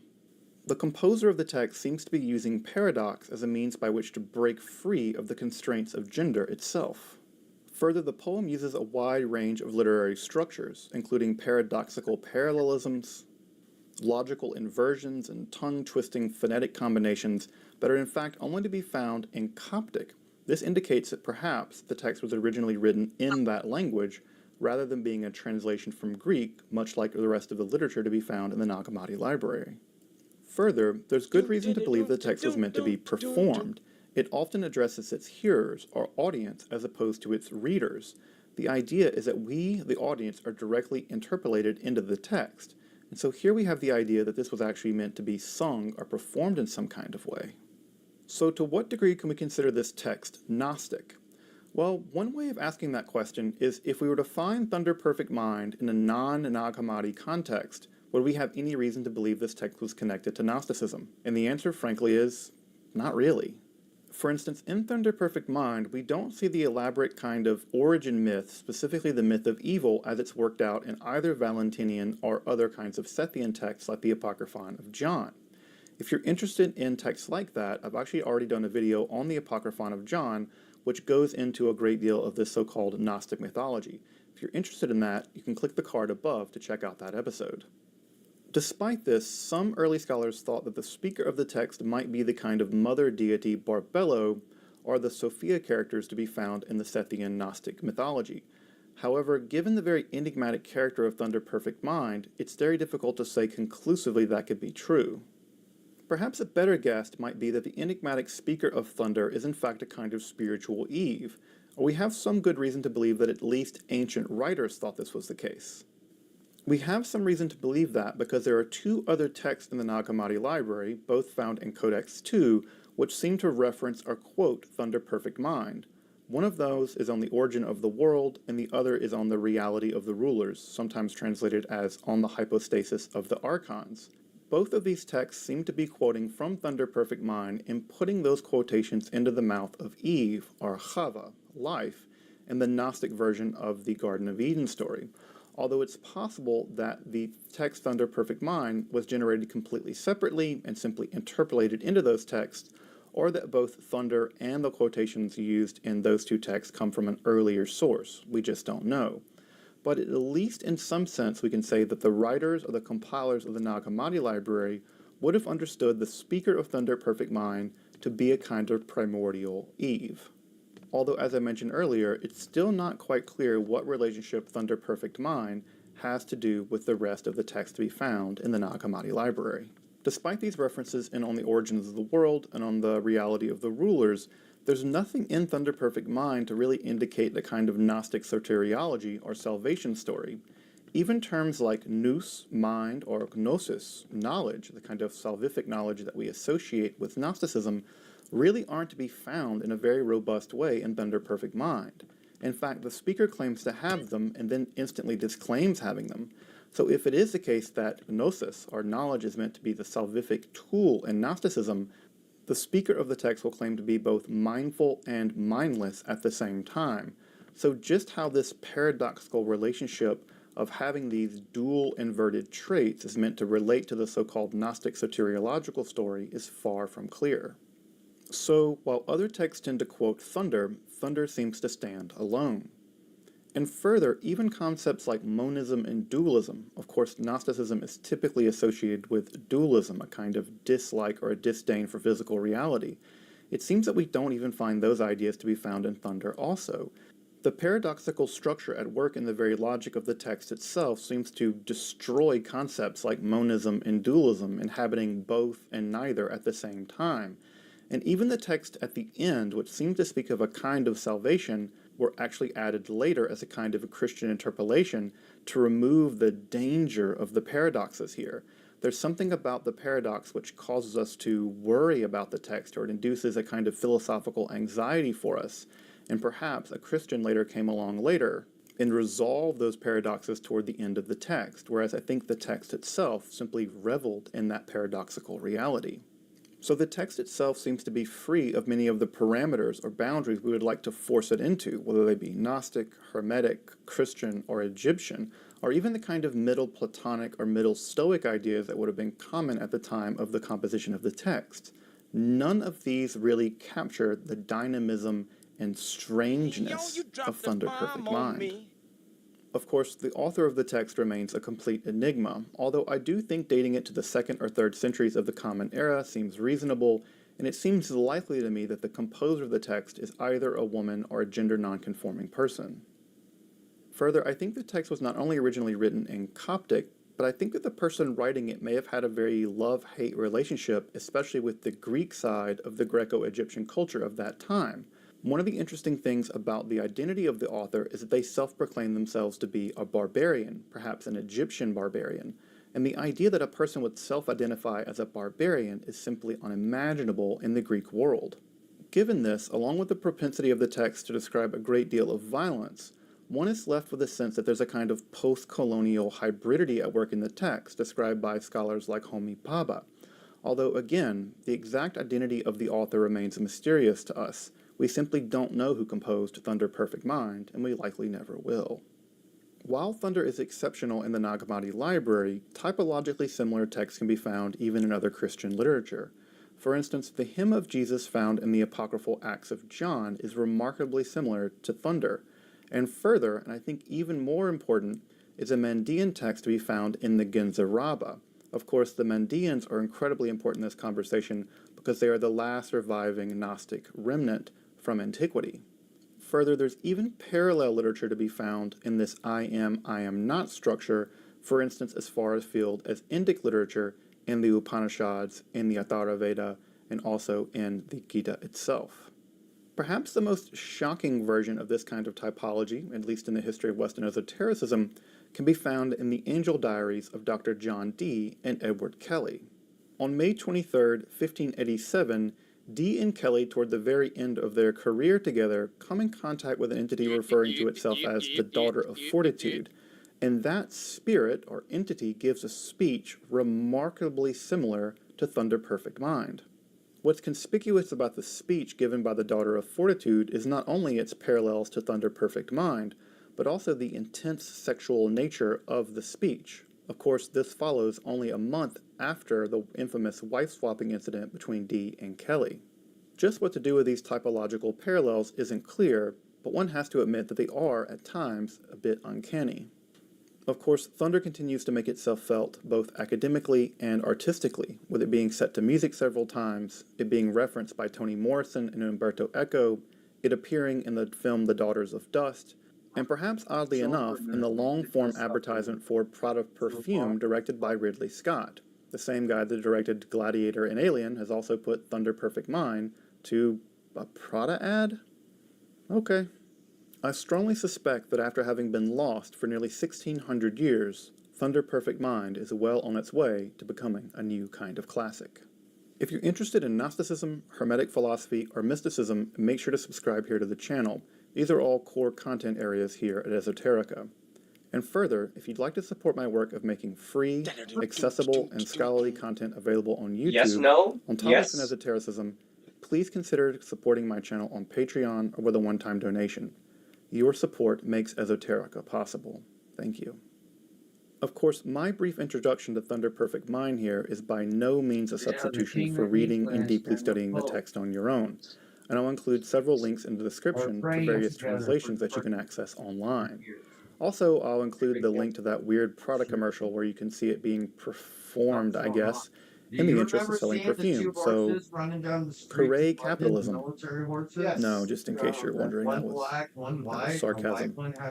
At any rate, the best and most complete study and translation of Thunder Perfect Mind available at this point is the 2010 edition by Taussig. This slim but expensive volume is really incredible. It covers Thunder in a lot of different aspects, from poetry to historical context to Coptic grammar, and it produces a wonderful translation with the Coptic text facing, with an elaborate series of footnotes describing all the various nuances both in the Coptic original and why they translate the text the way that they do. This little volume, which again is unfortunately expensive, is still the best study and the best translation of Thunder Perfect Mind available. Perhaps you can get it via ILL, but this volume, which I hope comes out in a less expensive paperback version at some point, is, to my mind, the single best text if you're going to really deep dive and get a deep appreciation of Thunder Perfect Mind. Well, here's to living at the moment of paradox, somewhere between the dumpster fire that was 2020 and the possibilities of 2021. Until next time, I'm Dr. Justin Sledge, and you've been watching Esoterica, where we explore the arcane side of history, philosophy, and religion. Real, dude. Just keep making babies the fucking old-fashioned way, Joseph Mahar. You'll be alright. Trust me. We'll get there. Hello, everyone, and welcome back to the Spiritual Research Center here in Hamilton, Ontario. My name is Zachary Strong, and I am an engineering physics graduate, a biblical scholar, an author, and a musician. And today I'm going to be walking you through the physics of biblical blessings and curses. Now, this might seem like a bit of an odd topic, but if you're a Bible person, you probably know at some level that God designed the laws of physics, okay? And therefore, the laws of physics would need to be reflective of and mesh well with things that are said in the Bible, okay? And in this video, I'm going to be showing you how the laws of physics actually work in such a way that it matches the blessings and curses and divine reward and divine punishment that is talked about in the Bible. So in order to do that, we're going to have to go through a few different topics. Okay, so the first one is the concept of concealed and revealed blessings, which is found in Judaism. Then we're going to be looking at entropy, information, and surprise. Then we're going to be looking at pain as a learning experience. And finally, we're going to touch on what Jordan Peterson has been writing about in terms of chaos and order. Okay, and what I'm going to do is I'm going to show you how blessings, curses, entropy, the laws of physics, and even Jordan Peterson's work all agree. Okay, they all work together. Okay, and I think this is really interesting, and hopefully you do too. So let's just jump right into it. Concealed and revealed blessings. Okay, so if we look in Deuteronomy chapter 28, we find a list of blessings and a list of curses. Okay, if you obey God, you know, God will place you supreme above all the nations of the earth. If you do not obey God, okay, all the following curses will pursue you and overtake you. Okay, and this is a common theme in the Bible, which is if you do God's will, if you follow the commandments and do what God expects of you, okay, good things will happen. And if you don't, bad things will happen. Okay, and so this is a pretty common theme in biblical thought. But when we dive a little bit deeper into Jewish thought, we find that everything is for the good. We find that everything is for the good. So in order to illustrate that, I'm going to talk about concealed and revealed blessings, which you can find within an article called Blessings Within a Curse in Chabad.org. Okay? In truth, curses are nothing but blessings, writes Rabbi Shneur Zalman of Liadi. He quotes the Zohar, which speaks of a hidden and revealed reality. God, Torah, and man exist on a conscious and subconscious level. On the conscious level, these verses appear to be curses. On the subconscious level, the soul level, these curses are really blessings. They are not painful experiences we must endure for a greater good, dark clouds with silver linings. They are real blessings. The most sublime blessings are couched in most dreadful terms.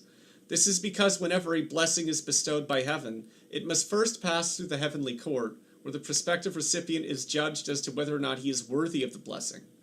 When the blessing is disguised as a curse, however, it bypasses the forces of strict judgment and can make its way straight to its recipient.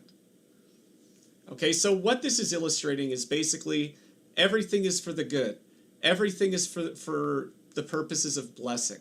Okay, the bad things that happen in our lives are blessings in disguise. Okay, what the Chinese would call seiwong shima. Okay, blessings in disguise.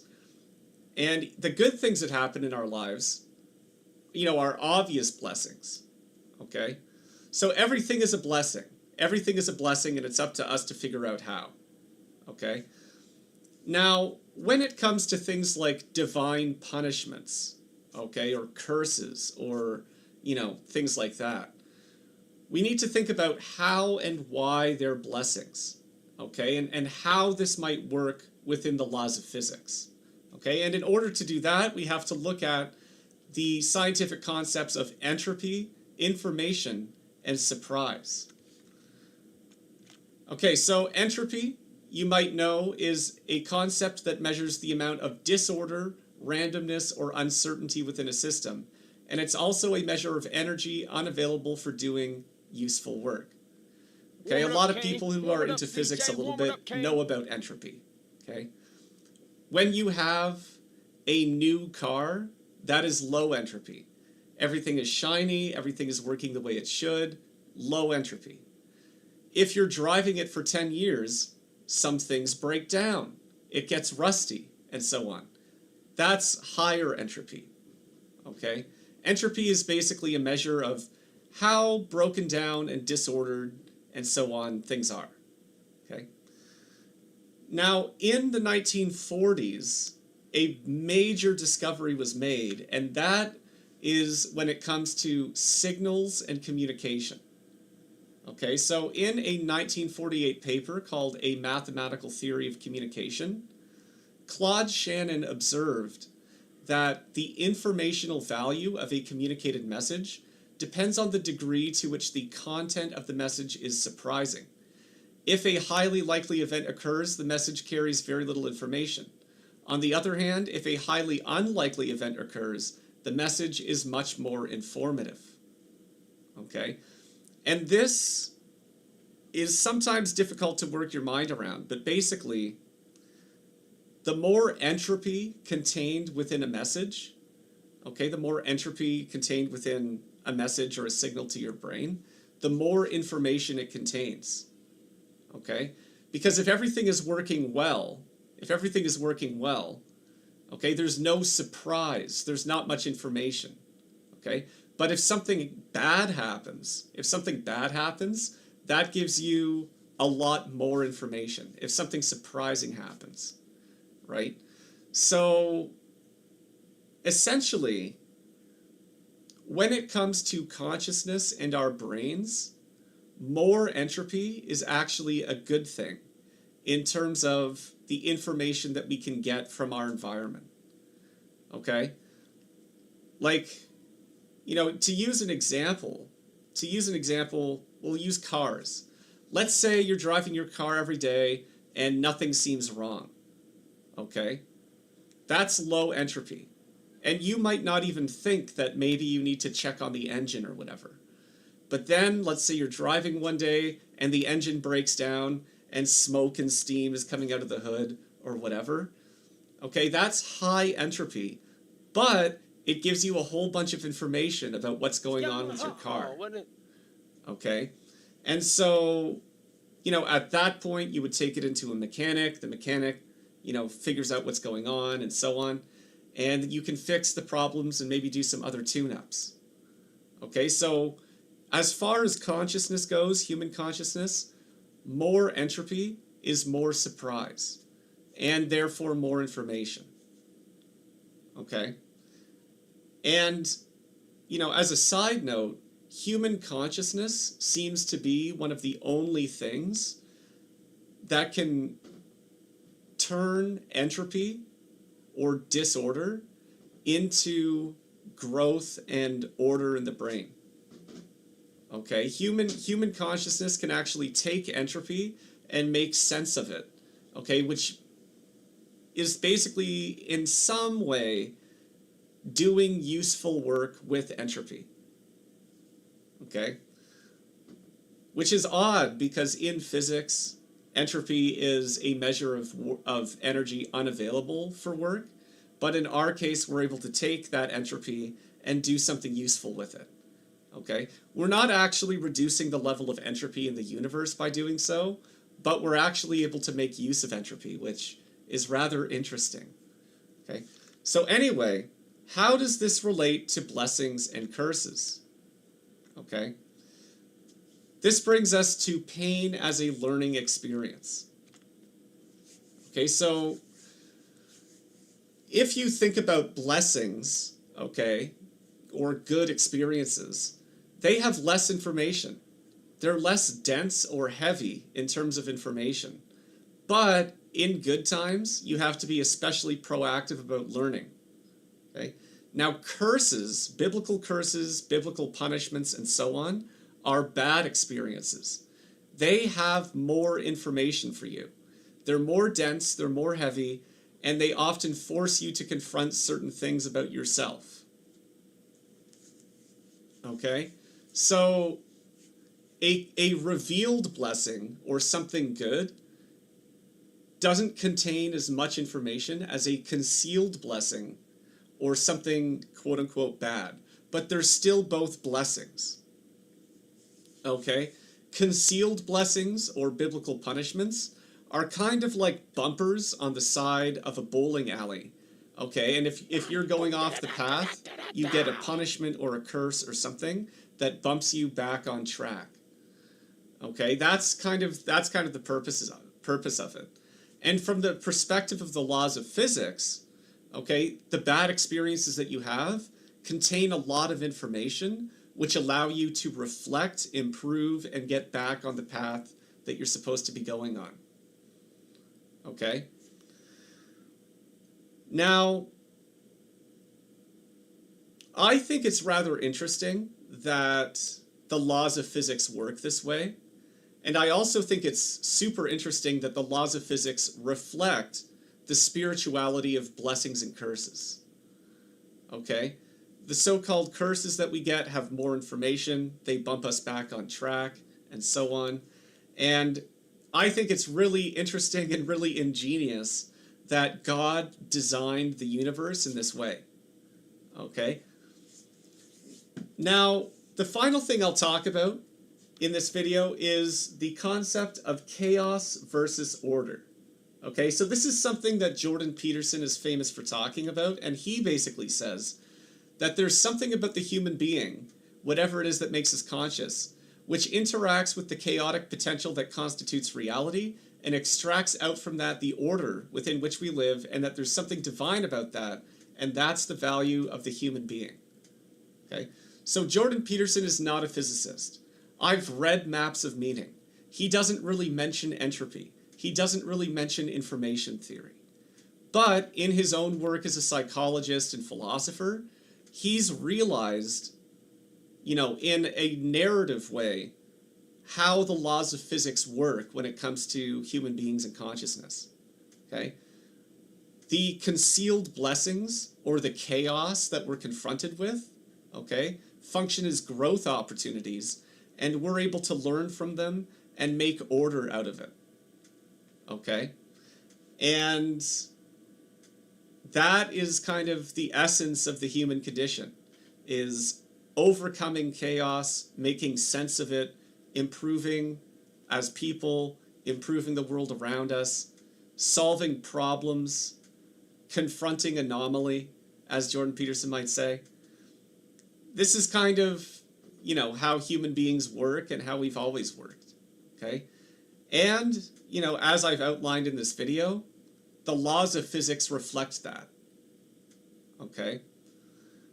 The chaos that we confront is rich in information, okay? As Jordan Peterson might say, the dragon has a hoard of gold, and if you confront the dragon, you get the gold, okay? And this is reflected in the laws of physics. And it's also reflected in the concept of concealed and revealed blessings, and therefore biblical thought. It all comes together. It all makes sense. Okay? So that's all I really had to talk about in this video. If you liked this video, I've got more stuff like this on my channel. I've got a book called Ticket to Heaven, link in description. This covers a lot of psychology and neuroscience and this exact kind of thing. And I also talk about aesthetics, communism. I talk about that in this book. And this also includes a full proof for the Bible, including Genesis, Exodus, and so on. So Ticket to Heaven has a whole bunch of stuff. And if you like this video, make sure to like and subscribe. I'll be posting more about, you know, biblical physics and biblical truth and proofs for the Bible and so on. That's going to be the kind of stuff you find on my channel, as well as, you know, music when I get around to making it. So anyway, thank you very much for your time. I hope you enjoyed this, and may you see revealed blessings primarily, and may the concealed blessings you receive be highly instructive. The sounds of laughter and country music classics will soon be filling the air at Skyline Event Center beginning November 15th when actress and comedian Sherry Shepherd performs her hilarious stand-up show. Country star Dustin Lynch will put everyone in party mode when he takes the stage on December 12th. And the legendary Shenandoah kicks off the 2026 concert season with a performance on January 16th. Get tickets at OsageCasino.com. The Zeppelins' 1977 tour had been a crowning triumph. Oakland saw them play for 110,000 fans and walked straight into a $2 million lawsuit over backstage violence. New Orleans was next, until tragedy struck Robert Plant's family and the tour collapsed overnight. But it wasn't just one concert that vanished. 4 cities across 3 American states already had stadiums booked, tickets sold, and Zeppelin Starship fueled to fly. Then, silence. This is a tale of 4 venues, the shows that never happened.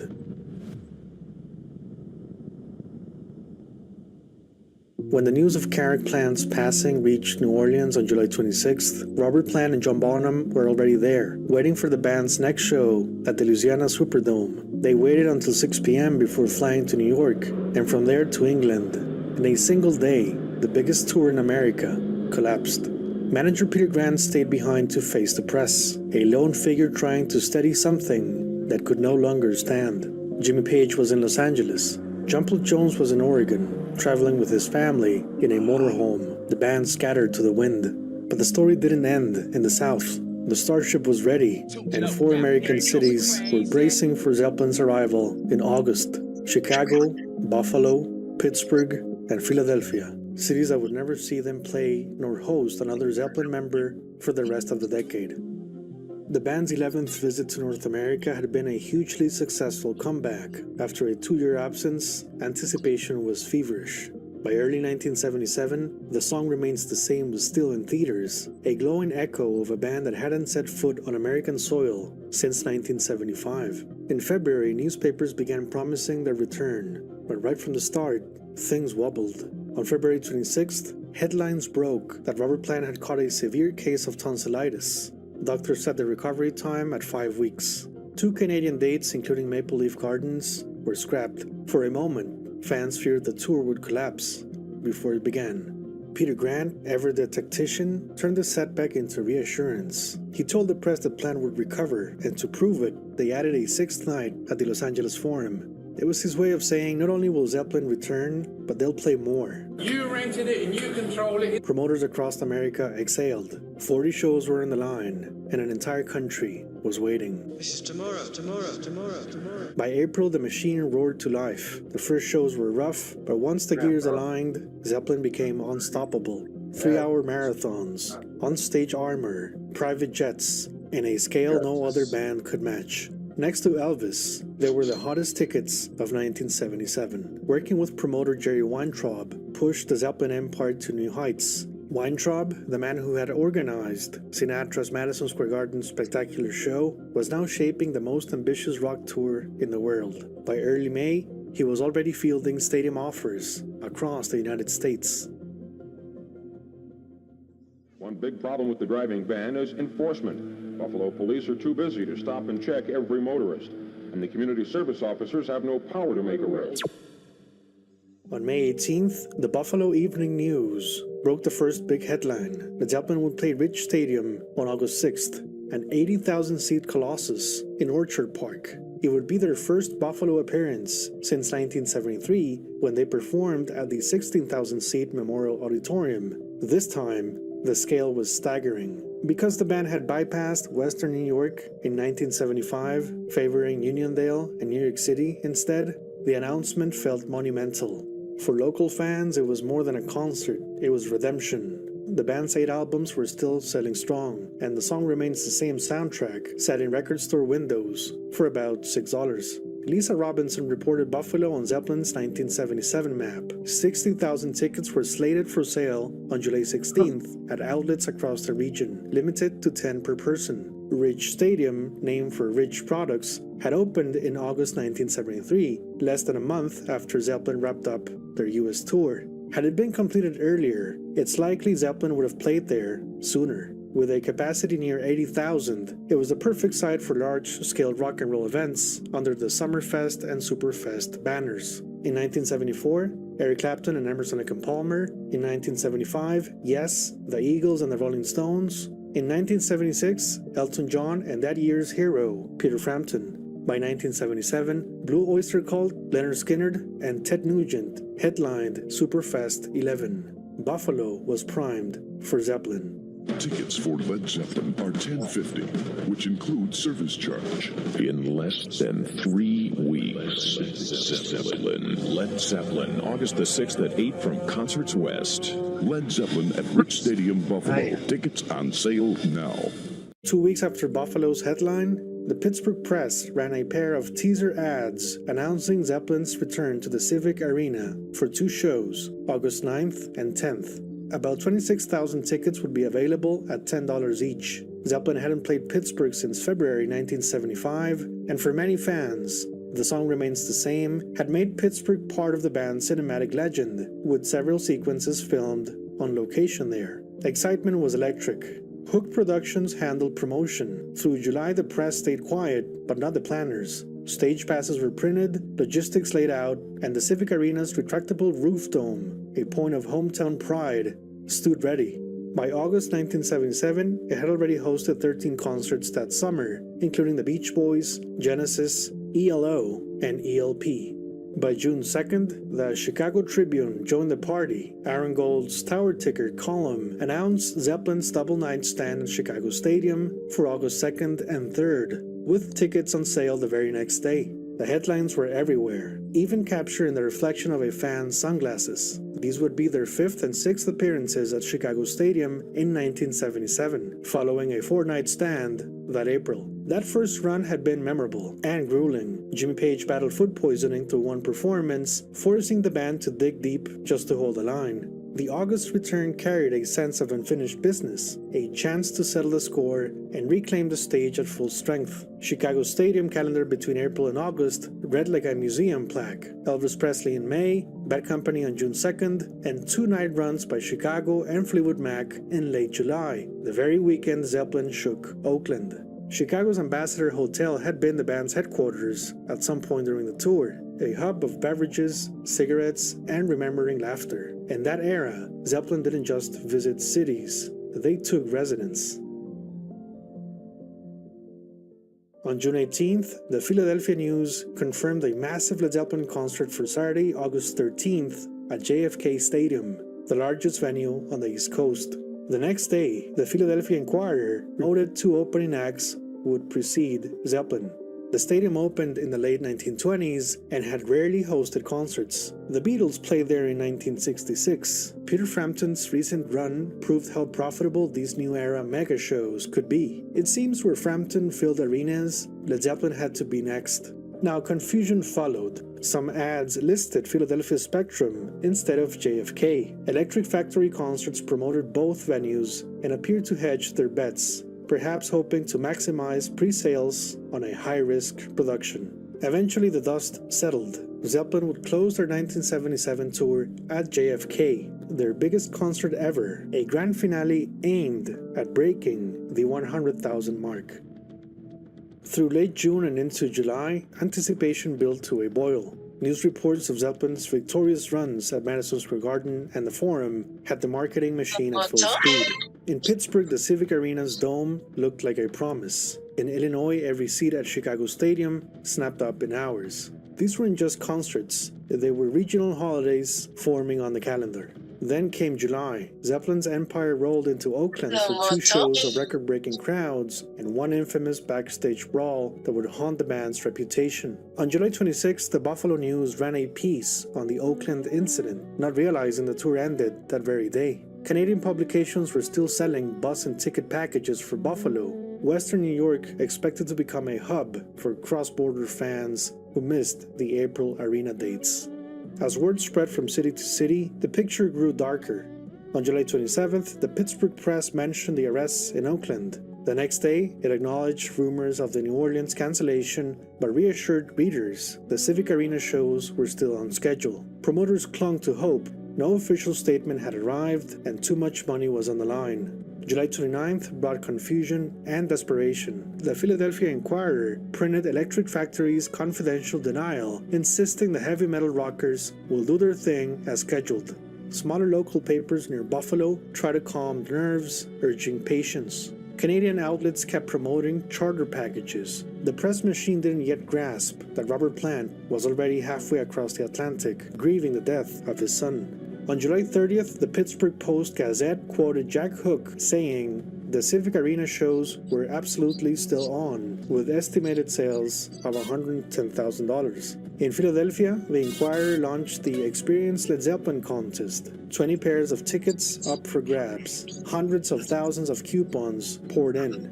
In Chicago, the Tribune prepped a Sunday promo, a free iron-on shirt transfer for fans attending the concerts, a souvenir for a night that hadn't happened yet, and now never would.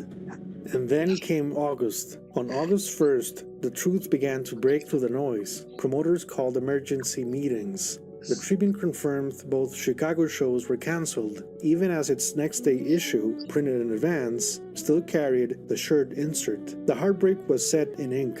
August 3rd brought the cancellation cascade. Buffalo newspapers confirmed the August 6th concert was off. Refunds would run August 4th to the 13th. Some 66,000 tickets had been sold. The Tribune ran Robert Plant's earlier words about his son, fearless without anticipation of danger. I envy him, lines that now carried unbearable weight.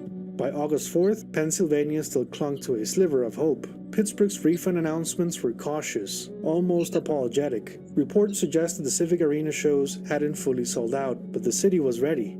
Fans like Kim Markham voiced anger. Others, like Janice Pessina and Tina Napolitano, sent condolences, saying they cried when they heard the news of Carrick's passing. Humanity, in the end, stood above rock and roll. On August 5th, Philadelphia took its final blow. The Inquirer listed the winners of the Led Zeppelin ticket contest, still believing the concert was on. Within days, the same paper printed refund instructions. The show was cancelled. Robert Plant, they wrote, was too grief-stricken to undertake the tour. The August 13th JFK lineup would have included Johnny's Dance Band and Atlantic Records artist Carrillo, a day-long festival under a merciless summer sun. Instead, the stadium stayed silent. Where Peter Frampton had filled the seats weeks before, Zeppelin's stage was never built. JFK went dark. Back in Buffalo, local papers reprinted Rolling Stones' coverage of the Oakland violence, some tastelessly mentioning Carrick Plant's death beside Zeppelin's backstage chaos. It was one thing to report, another to go for the wounds. Robert Plant had lost his son. The Zeppelin was no longer on his radar. The final 1977 concert at Rich Stadium happened on Robert's birthday, August 20th. Yes took the stage in the very slot Zeppelin was meant to fill. 4 cities, 4 silences. The biggest band in the world had fallen, still. The tour never reached them, but the story of these cities didn't end there. In the years that followed, the surviving members of Led Zeppelin would each find their way back in very different circumstances. When the lights went out in 1977, those 4 cities were left waiting, but time has a way of circling back. Past John Bonham's tragic passing in 1980, one by one, the surviving members of Led Zeppelin returned, not as the same band, but as echoes of what once was. Chicago's wait nearly ended in August 1983 when Robert Plant performed at the Rosemont Horizon just outside the city in Rosemont, Illinois, during the Principle of Moments tour. Jimmy Page followed in April 1985 with The Firm, playing that same Horizon stage before reuniting with Plant a decade later for the Unleaded and Walking into Clarksdale tours. By then, Chicago Stadium had been demolished, but Zeppelin's sound returned to the region once again. John Paul Jones came back in November 1994, performing with the great Aimanda Galas at the Vic Theater, his bass once again rumbling through a city that had waited since 1977. Buffalo's long wait ended in September 1983 when Robert Plant performed at the Memorial Auditorium, the same arena Zeppelin had outgrown in 1973. 12 years later, in October 1995, Plant and Page returned together, bringing Zeppelin's legacy full circle to a city that never stopped hoping for it.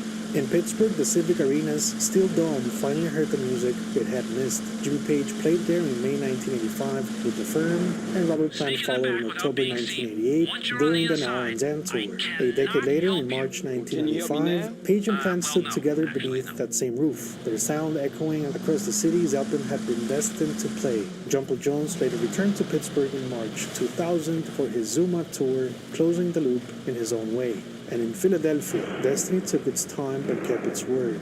Robert Plant was the first to return, performing at the Spectrum in September 1983.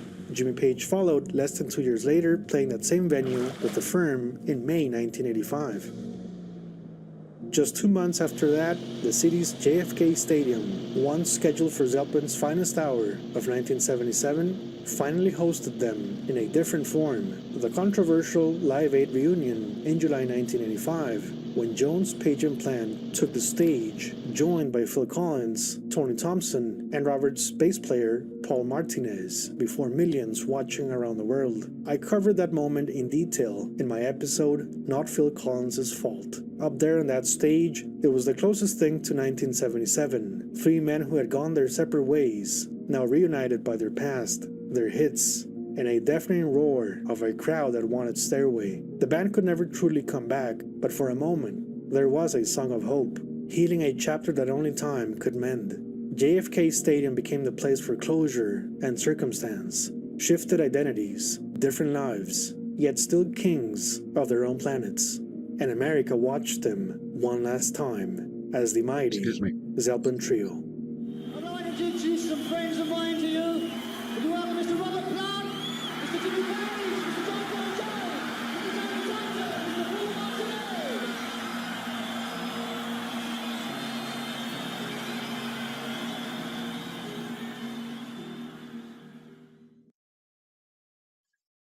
Introducing Arby's steak nuggets. Before they were perfectly guts. seared, perfectly smoked. It's like if your favorite steakhouse made nuggets. Wait, is Arby's your new favorite steakhouse? Arby's, we have the meat. I worked at the CIA. It's a big, lumbering bureaucracy with a lot of stupid people. And it's not like it is in the James Bond movies, where everybody's like, wow, right on top of their game. Yeah. No, there are a lot of dopes.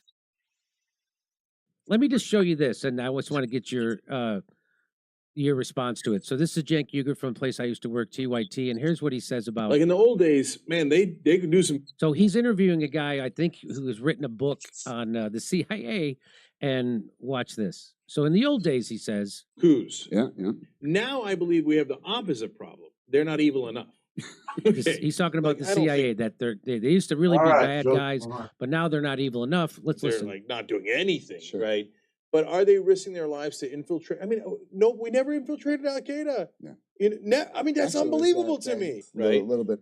Not only did we infiltrate Al Qaeda, we invented Al Qaeda, and now Al Qaeda is being welcomed. They did our dirty work in Syria. We paid them, and now they're welcomed by the Secretary of State and the former head of the CIA in the United States in front of roomfuls of dignitaries. So what? Well, I'll play a little bit more, then I'll get your response. We never even infiltrated Al Qaeda. We invented them. Anyway, Why would we have to do that? why would we have to Like infiltrate? China invading Taiwan. Yeah. Embarrassing for our Yeah. intelligence community. No, they don't want to. They don't. So this, whoever this genius is, says it's embarrassing for our intelligence community that they didn't infiltrate Al Qaeda. This is a real interview. This really happened. Want to go through that risk? That's my assessment. They're willing to take some risk, but not risk their lives. But that's the CIA. That's you're supposed to do that, and hopefully in the service of U.S. citizens. Oh my God, that's Barry Eisler. Is that who that? Who's that? Tell me who that is. Barry Eisler is a former CIA officer. I interviewed Barry this morning. Barry's a former CIA officer who went on to be a prolific and very successful author of espionage. Yeah, and one more try, we're gonna start cleaning up this kitchen. That sounds like fiction. Actually, what I he's am. saying right there to Cenk. But I'll have some dishes for you to put away. That this intelligence community did not infiltrate Al Qaeda. So you obviously don't. One agree more with try that at this assessment, shit. right? No, yeah, I disagree with you slightly, and I'll explain why. Should at least give me I a don't save think point, we something halfway through the invented mission. Al-Qaeda. I think we foolishly made There's a decisions mission once before Al-Qaeda the became airplane the part. organization it became. So you got to spend time getting through that. Yes, but so when we armed them. So we armed the Mujahideen, which Yeah. morphed into the Al Qaeda. Yeah. And as Hillary Clinton said, we created them. She said that in congressional testimony. Pretty much. Yeah. I think we were directly responsible for the creation of ISIS, but that's a separate issue. But we foolishly believed that we could then manipulate Al Qaeda to the point where we could get, for example, the 9/11 hijackers who had already arrived in the United States to turn against what we called Al Qaeda, base Al Qaeda, the leadership: Osama bin Laden, Ayman al-Zawahiri, Mohammed Atef. He was the number three. The military, I think, he was Amir for military affairs or some stupid title like that. It was naive. It resulted in the deaths of 3,000 Americans in one day, plus 2 million Muslims and another 8,000 soldiers after that. Yeah, it was stupidity. Okay. Stupidity.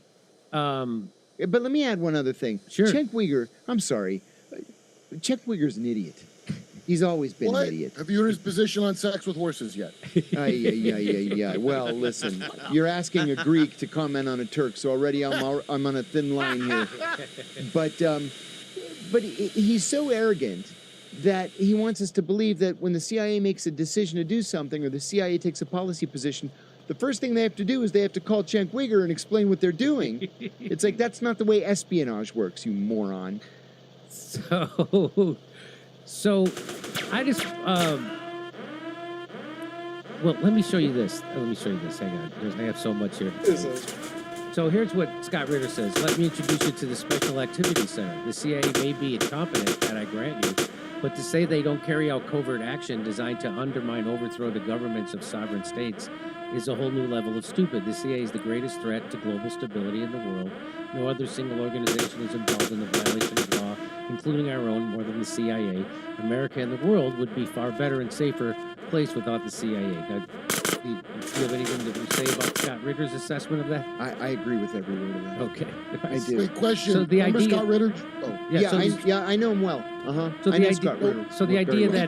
that the CIA doesn't overthrow, that's crazy, right? It's crazy. It's Okay. like it's task number one is to overthrow Okay. governments. So let They've me- been doing it When he since the came- Italian election of 1949. Let He me put, came in and said, Scott Ritter, and he was talking about how the inner agency didn't want to hear the truth about weapons of mass destruction in Iraq. What's the inner agency? Because I don't think they're incompetent. I think they compartmentalize. You're allowed to look at what you're allowed to look at, much like everybody here in America now. And nobody can see.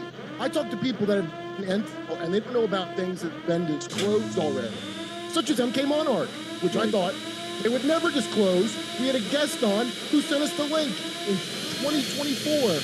NSA archives, by name. Yeah, so And Kate Kipwith the people at is the another one. inner agency, who is that? Yeah. Where do I even begin? I'll Ryan answer Ralph, that's your monarch? I'll answer your question by telling you a story. When I got back from Pakistan, I was promoted on the strength of the Abu Zubaydah capture, which I'm now ashamed of because the man was utterly innocent of any crime against the United States. And I've consistently called for his release from Guantanamo. He's been in our custody for 23 and a half years now. Never been charged with a crime. But anyway, I got promoted when I got back, and I was named the executive assistant to the CIA's deputy director for operations. In that position, you see literally everything that the CIA is doing around the world. You have to sign. I had to sign a half a dozen new security agreements just to start work on my very first day. So we were getting ready to attack Iraq, and a cable came in that was not just sensitive. It was from one of these special compartments, but it was actionable. Like I needed to act on it now. Well, it came in a minute before my morning briefing of the deputy director and all the associate deputy directors. So I went up to the office and I said, well, we have to start the briefing today with an incredible cable that just came in the such and such compartment. And the deputy director says, stop.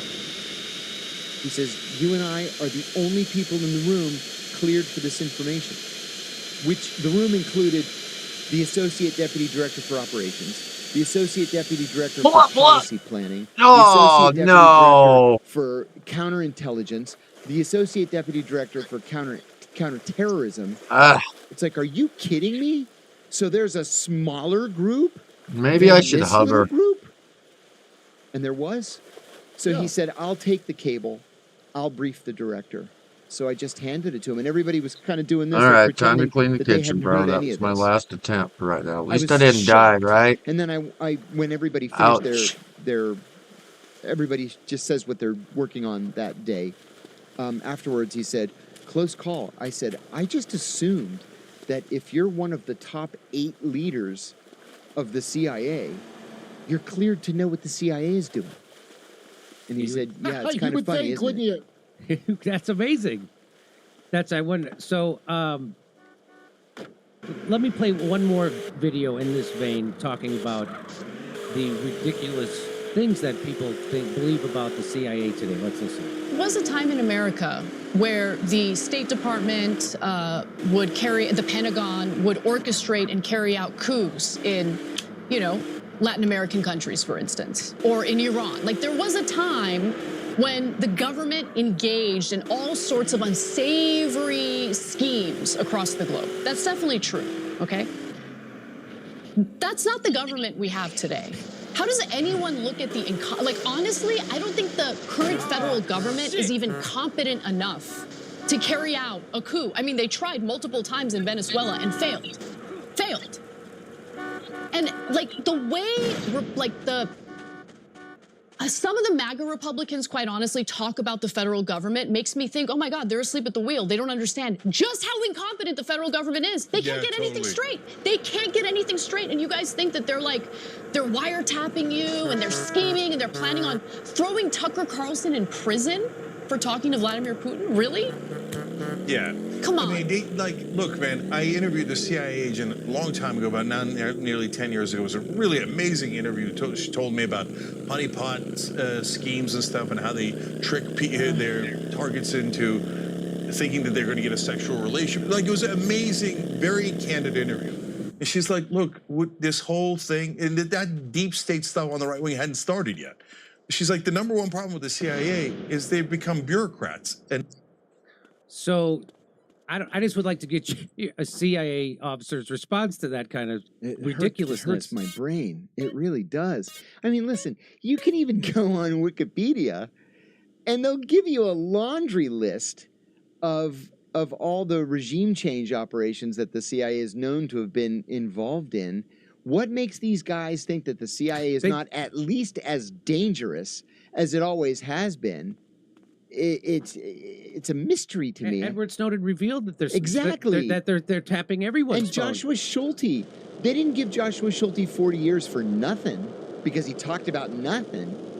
Because he talked about exactly what it is that the CIA is out there doing around the world, including in the United States. And look what they're doing to Julian. This was at the time they're prosecuting Julian Assange. They're saying stuff like this. They're like, "You kidding me?" You are exactly right. They got his toilet bugged. Literally. Yes. Literally, they bugged the toilet. Yes. And they didn't just walk in and do it. They got the Spanish intelligence service to hire this company, and the company was working with the Israelis, and the Israelis were working with the Brits, and come on, a lot of moving parts. A lot of moving parts. Okay. Wait, hang on, Kurt. I can't. Why can't I hear him? Go ahead, Kurt. What? Okay, the deep state, I can't repeat this enough. Peter Dale Scott, a Berkeley leftist professor, is the guy who invented the term deep state after he studied it for 50 years. That's right. It's not a right-wing thing. It came from a leftist Berkeley professor who also talked about COG, which none of these people talk about, continuity of government. In fact, I'd like to know from John, how much of this stuff do they do under COG? Because Ollie North hearings, they're talking about it. The shooting of Trump, when everybody was lambasting that Kimberly, what's her name? She's from COG, the head of the Secret Service when Trump got shot the first time. Mm-hmm. How much of this is like COG stuff, and do they keep it away from the CIA that way, or? Yeah, that's a great question. Yeah. Oddly enough, the CIA has nothing to do with COG. They keep the CIA out, which is smart, because you don't want the CIA to be leading the country in the event of a disaster, especially when you're going to have to question whether the CIA had something to do with the disaster, right?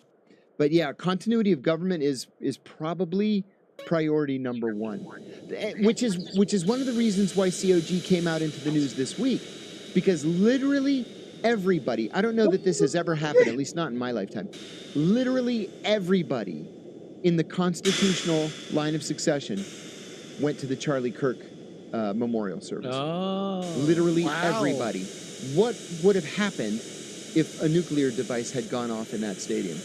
Literally the entire government would have been wiped out. So we would have been ruled by what? A military junta?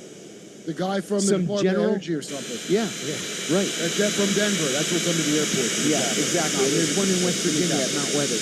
Yes. What is underneath the airport in Denver?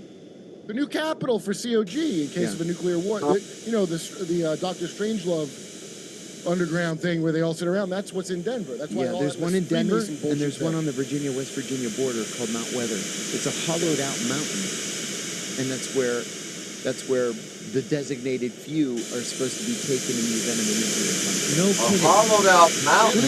What? What? In 2012 when a solar flare almost hit us. Like Lord And of they the went in and left you to Rings? fry. You know, they gave us a tour. When I first joined the CIA, they gave us a tour of Mount Weather. I actually never believed Mount Weather existed. And then they took Really? us inside, and I was like, you've got to be kidding me. So this is real. And they were like, yeah, it's real. And they're very specific about who gets to go. It's much smaller than you might imagine. So it's No, gonna I be- imagine it's very small. It's very small. The president, the vice president, secretaries of state, defense, the national security advisor, a couple of the very top congressional leaders, the majority leader, minority leader, the speaker of the house, and their families, their immediate families. And then that's it. Well, what do you say? What do you say about Captain Austin Fitchman, who said that they've somehow stolen $20 trillion from the federal government, and they're building these underground cities to sustain the elite? Have you heard her talk about that? Yeah, I've heard her say that. I don't think that's true. First of all, I just don't think people are that smart. I really don't. I worked at the CIA. It's a big, lumbering bureaucracy with a lot of stupid people. And it's not like it is in the James Bond movies, where everybody's like, wow, right on top of their game. Yeah. No, there are a lot of dopes. I was just telling a friend of mine yesterday, we were getting ready to go on, this is the honest to God's truth, we're getting ready to go on a raid in Pakistan. We're going to raid an Al-Qaeda safe house. And I remember saying, where's Chris? Oh, Chris couldn't come. What do you mean he couldn't come? Well, that's why he's here. No, it turned out Chris beat his wife, so we have this rule. If you get caught beating your wife, you can't carry a gun. So he can't go on the raid without a gun. I said, okay, where's Jimmy? No, Jimmy got psychologically evacuated. I said, why? He went nuts this morning. Like, all right, let's just go with what we have. So it's not like the James Bond movies. Everybody's either nuts or stupid or slow, or they have been in headquarters for 10 years because they're cowards and they're afraid to go overseas, and it's easier to get promoted at headquarters. It's not like what people think, that it's this, tip of the spear, and we're going to go in, we're going to kill the president, and we're going to name our guy the new president. Come on. Well, These what are I human think is beings. it's like in Tragedy and Hope by Carol Quigley, Yeah. circles within circles. That's what an But- interagency would be. So, of course, you're going to have a thick layer of stupid bureaucrats. Yeah. Yeah. But Yeah, somebody knows what they're doing. It's not no one steering it. And the reason those underground bases exist was because of nuclear war. That's the Edward Teller days. Yes, That's why they built that exactly. shit. Exactly. It's not like we just thought of it. Now, the missing 20 million, or 20 trillion rather, I heard it was more like 4 trillion. But it's not that it's missing, it's that it's been spent or wasted. Yeah. A lot of it in secret programs, so there's no paperwork to document it. People have retired or died and forgotten, and PricewaterhouseCoopers goes in to the Pentagon to try to find it, and then 3 years later they throw up their hands and they say, we cannot figure out this accounting system, and they just quit. I thought it was Elon's fault for Doge not. No, they were able to find 250 billion, which everybody laughed at. Like, where's the other 3.75 trillion that we can't find? But they were able to. We did the Maidan coup, so they pulled the CIA pulled that You're off. in exactly Ukraine, right. Yes. They it took them 25 years, but they got rid of Assad. That's right. That's another one. And they did it through their proxies, right? Libya. They did Libya, right? They did get rid of Maduro in a short time, and now they're back trying to do it again. Yes. And I'm sure they're doing stuff like that all over the place. And they're not going to advertise it to us. That's right. Like Nepal just happened, and I'm like, Right. I wonder if that is organic or if they went in and gave people money, because that's what they do, right? I think it don't succeed unless you got the bad feelings there, though, right? Yes. It's not like they could just make it happen out of thin air. It could happen when you see the time is right for it to happen. That's right. Come see me on tour. I'll be in Sacramento, San Francisco, Irvine, California, Sydney, Melbourne, and Brisbane, Australia, and then Burbank, California, the day after Thanksgiving. Go to jimmydore.com for a link for tickets.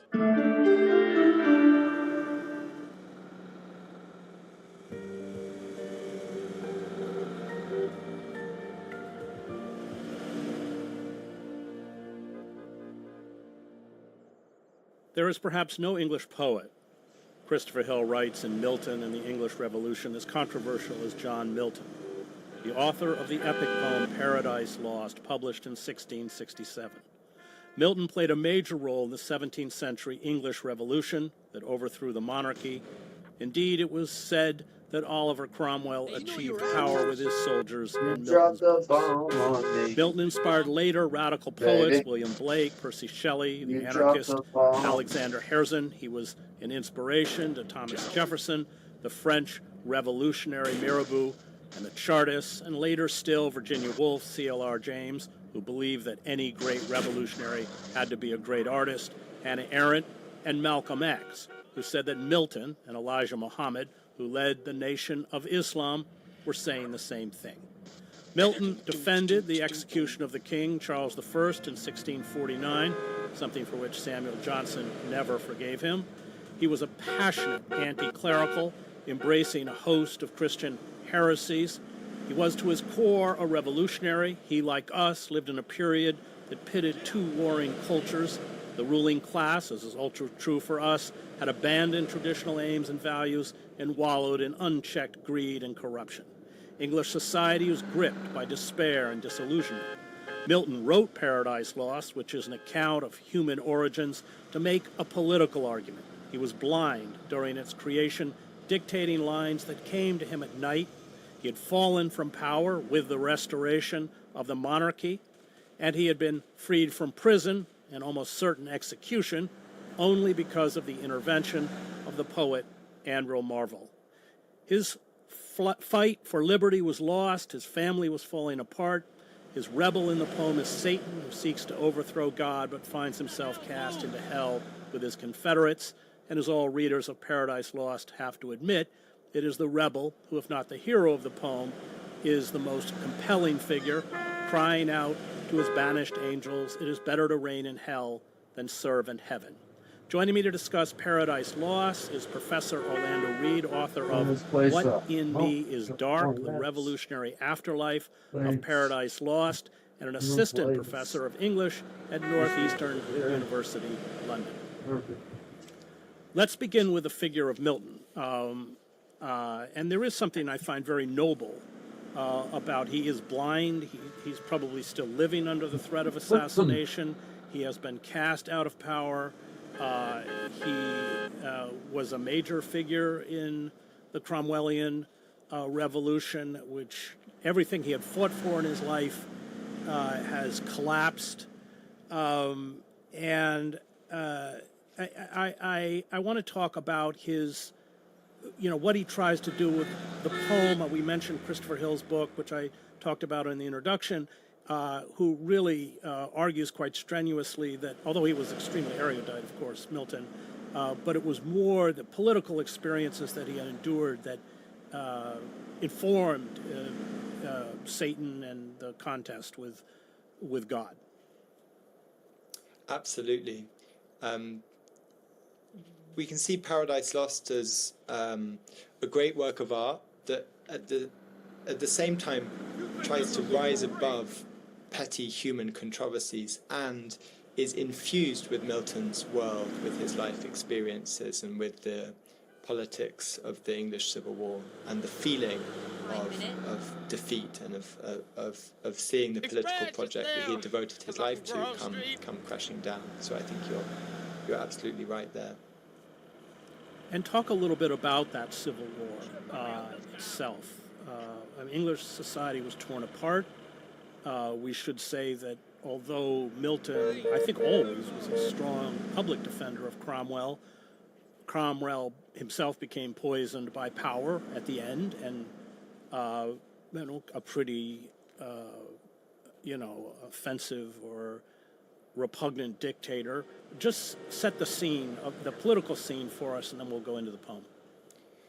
Well, Milton had come up with the idea of writing Paradise Lost as a young man, aged about 30, in about 1640. And he seems to have known that it would be the great achievement of his life and the thing that he was, created to do. His poetic vocation was his highest purpose. But when the Civil War broke out in 1642, he set poetry aside largely and didn't really write much beyond several short pieces for the next 20 years. It was clear from the start which side he would be on. He sided with Parliament against the king. To begin with, this was a religious dispute. It was about the degree to which the king and the state would tell individual Protestants how to worship, but it developed into a political one. And Milton became, as you've already mentioned, one of the fiercest champions of democracy and opponents of kings. After the king was executed in 1649 and a republic established in England, Milton was quickly offered a job. He served for the executive body called the Council of State. He was a member of that body, and his task was to translate and write diplomatic correspondence. So he was really at the centre of, or near the centre of power for a good 10 years as this English Republic was born and as it founded and then later failed. So it's only around 1660, after the failure of the English Republic, after the death of Cromwell, the failure to establish a lasting democracy, that Milton has the opportunity to return to his great work of literature.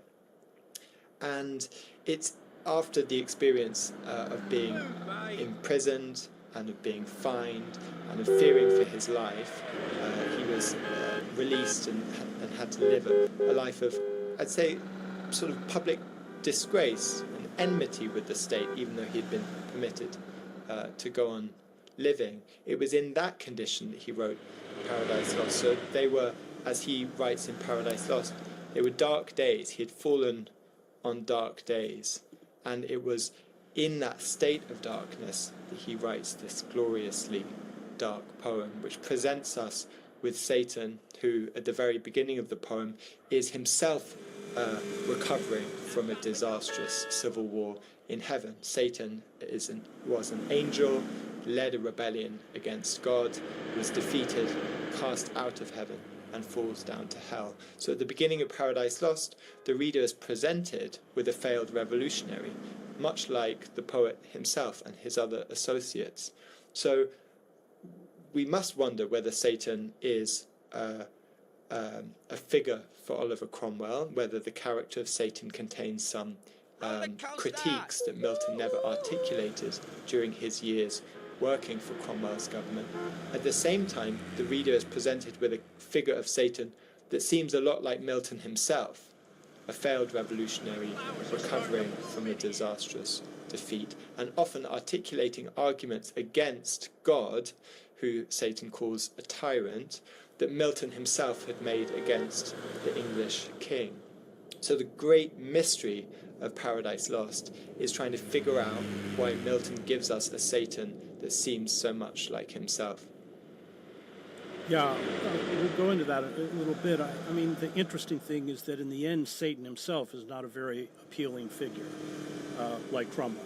So one wonders to what extent it's not just a critique of monarchy, but it's also a critique of revolutionary activity and revolutionaries. Yes, it's often been read that way, and unsurprisingly.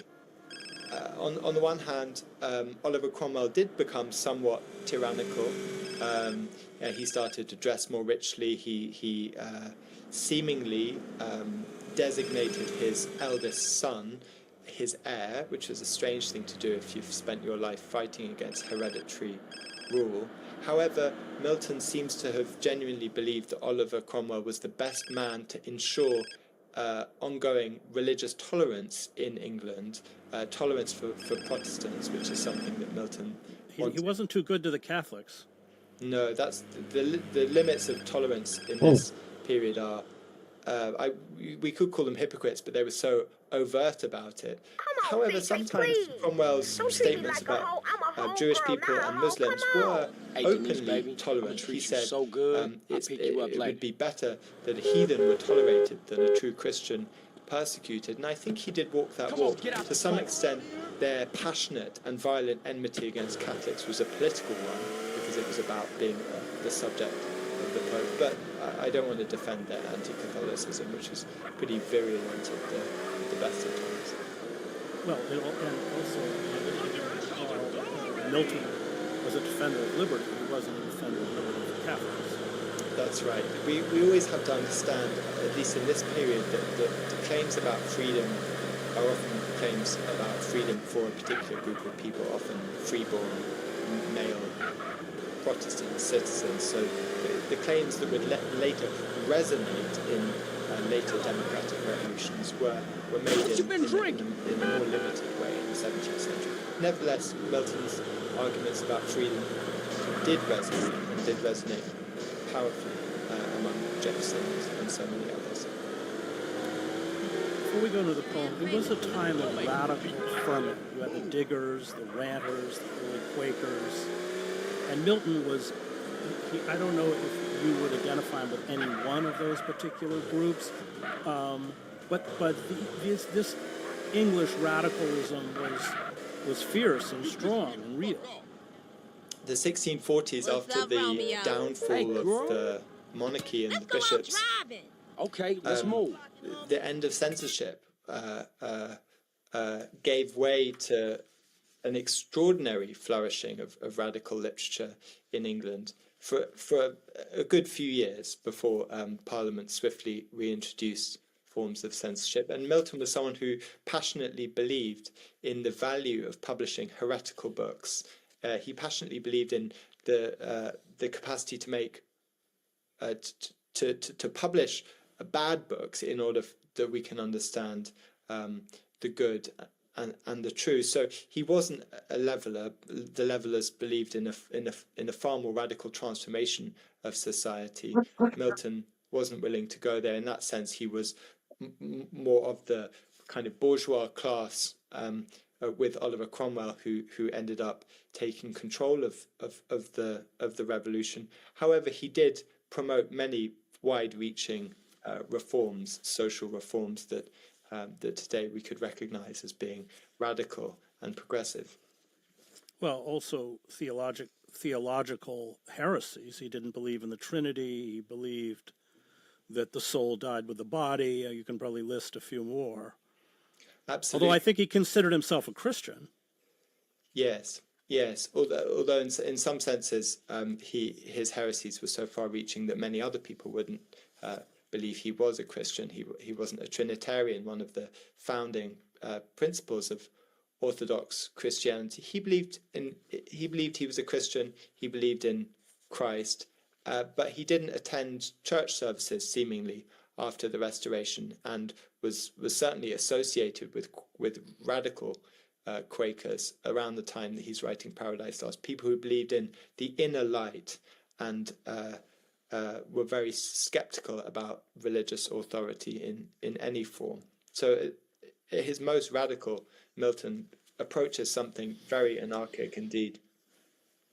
Hill writes that he reads Milton as carrying on a continuous dialogue with the extreme radicals, and it became easier to see him rejecting with his intellect ideas which were familiar to him and which one half of his being accepted. Empson, he's quoting, is right to suggest that Milton was in some sense aware of the terrible collapse that was always possible. He was not of the devil's party without knowing it. Part of him knew that part of him was. That struck me as an important observation in terms of the poem itself. Absolutely. I think to be a great poet is to understand that one's sympathies and one's capacity to imagine are distributed among one's characters. And so Milton wouldn't have written such a good work of literature were he not able to spend so much time thinking with Satan, assuming Satan's perspective. And one of the very earliest readers of Paradise Lost noticed in a very disapproving way, I think, that it contained long blasphemies of devils. To read the first two books of this poem is to, first two of its 12 books, is to get very little other than what the devils themselves say. So it's no surprise that many readers have been shocked or seduced by what the devils say. So let's talk a little bit about the poem itself. I think its ultimate aim, it struggles to grasp the human condition, the nature of All good right, and Fox, go evil, put some ditches away, please. the nature of rebellion. I read somewhere somebody wrote about Milton that it wasn't that he loved liberty so much as that he hated authority. I don't know who wrote that. Maybe you did. I don't know. It wasn't. I like that. But let's talk a little bit about the you know, especially the beginning of the poem. I mean, it asks the you know, there's that.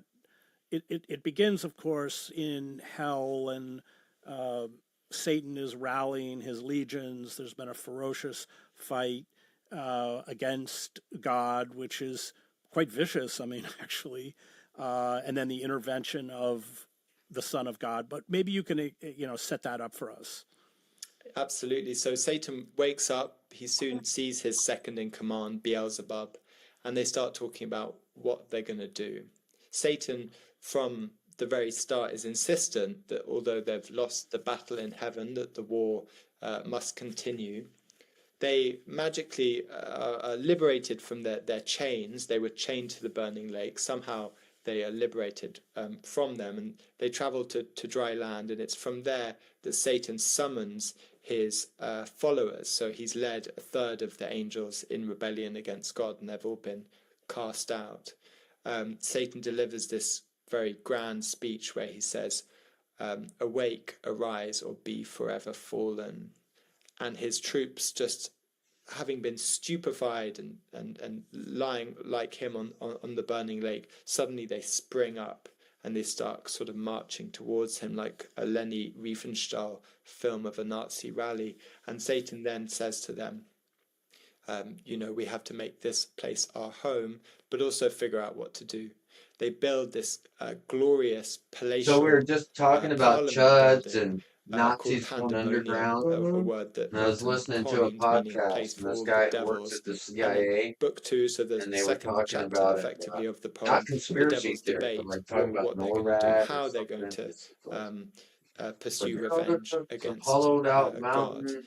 And Satan presides over this debate Oh, you on mean a like huge Lord of the ornate throne, which is Rings? not a Or very democratic thing what to do, and in various the? other ways perverts But they were the halfway debate. talking to about Eventually, just the how they, devils you know, vote for evil his the plan, CIA is which is to down carry out that a kind of way. guerrilla warfare against God, not by attempting total open war against God in heaven, but by traveling up to the newly created world and causing the new human beings, Adam and Eve, to disobey their creator and to pervert and spoil that creation. So that's... I just want to stop you there because Satan actually approaches Eve. And it reminded me, and there may be other parts in the poem that I missed, but I just can't. he I seems to can't stop melt. thinking. I mean, Every few it months, reminds me of the scene in Moby Dick that where clip of Ahab Alex is talking to Jones Pip, going off into the conspiracy cabin boy, theories. and It's suddenly like there's a the tenderness exact on the plot part of of Neon Ahab that you don't Genesis see Evangelion. at any other time. Well, where do you think and they got it? That's a pretty kind new of saw the show. same thing with Satan like and Eve. I like I the thought one was where very it interesting has them before we ranting go that on. the frogs are gay, Absolutely. and then it That shows happens them in the one other study. moment in the poem, but in the moment you're Well, it's like there describing was an where academic study that Satan something sees in the Eve in the runoff Garden of was Eden, and she's causing in a rose bush. She's homosexuality, tying the heads homosexual behavior, and it wasn't only of that roses too. to It their was to making like stems, and some it's just of the such a male frogs beautiful some scene morphodite that too, or Milton something. It was a describes Satan as real, being There's stupidly good, a real thing. and that's because Milton believed that the Something. beautiful You know, and then participated with Alex moral goodness. Jones turned that So to into they're turning perceive frogs gay. They're goodness, turning our kids to gay. perceive Like beauty look, for Milton was to become in that that fucking moment water is the same shit our good. kids are Of course, drinking. very soon after Basically, Satan right? remembers his dastardly plan, but in that moment he does melt, and it's quite moving, I think.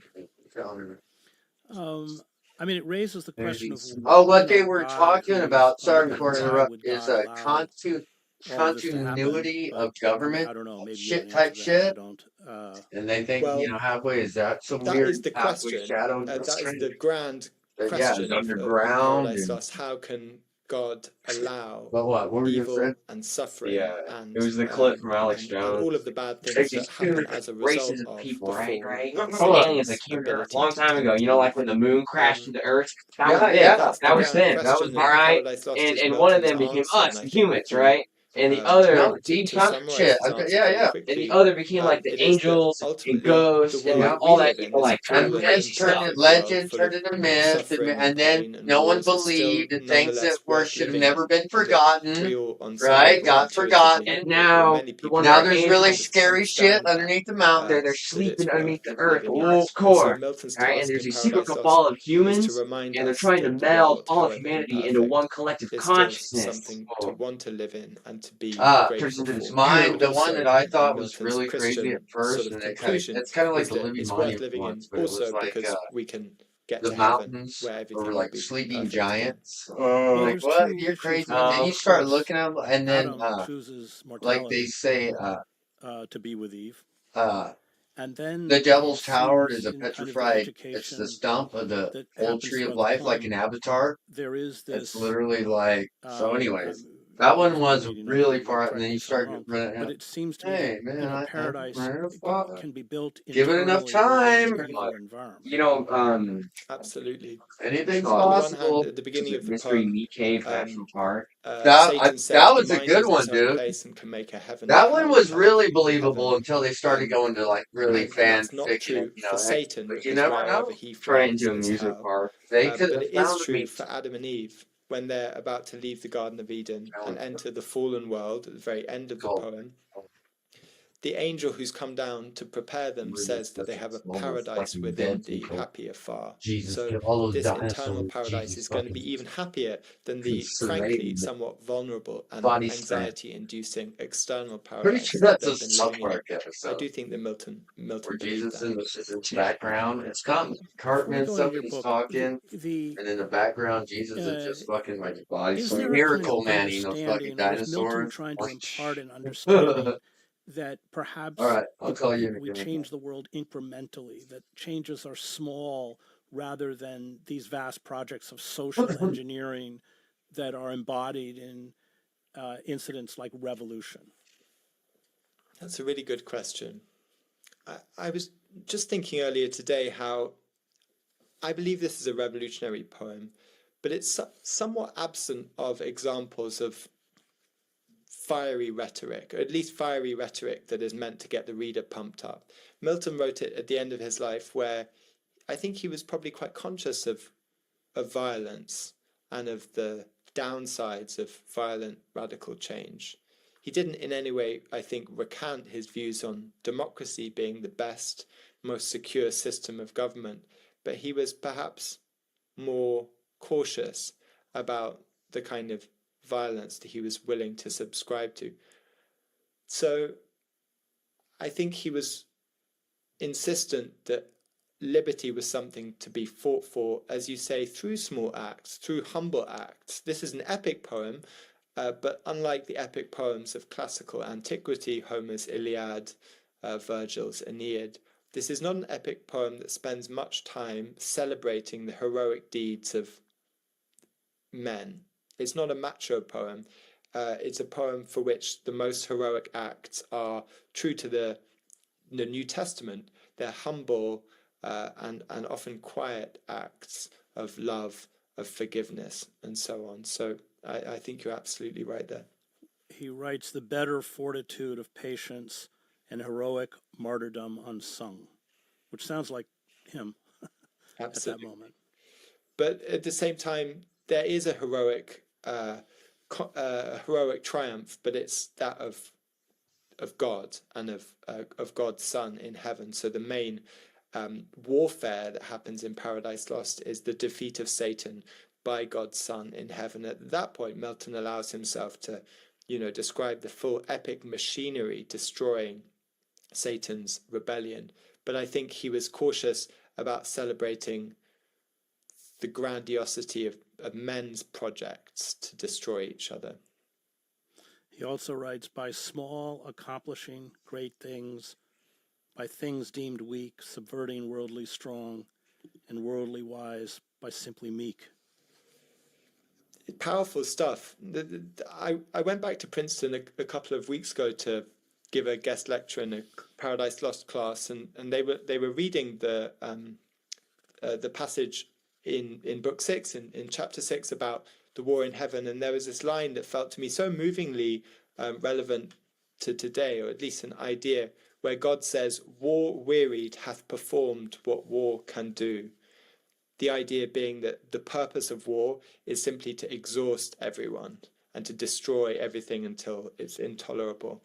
And that seemed to me a statement of real, not cynicism so much as the absence of illusions about the possibility of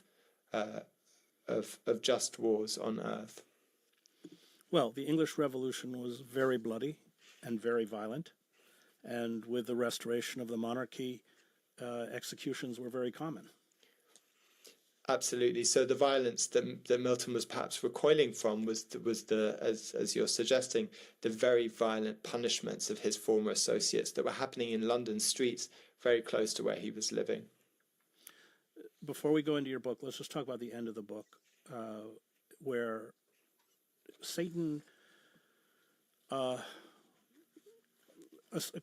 essentially tries to assume the posture of a deity. And what's the line? Here's a hiss. Everybody becomes a snake, including Satan.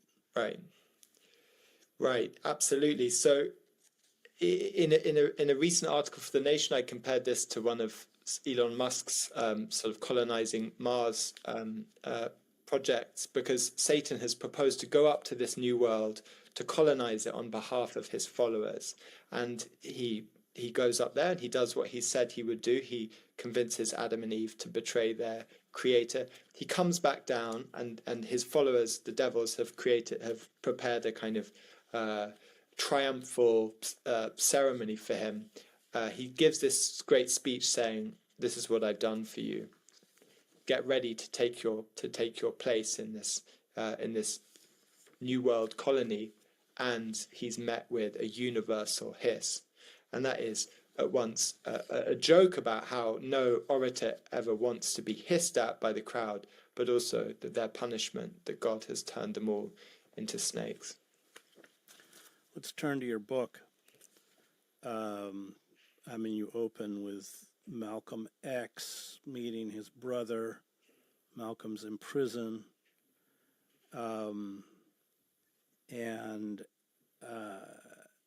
And he finds parallels between Milton and Elijah Muhammad.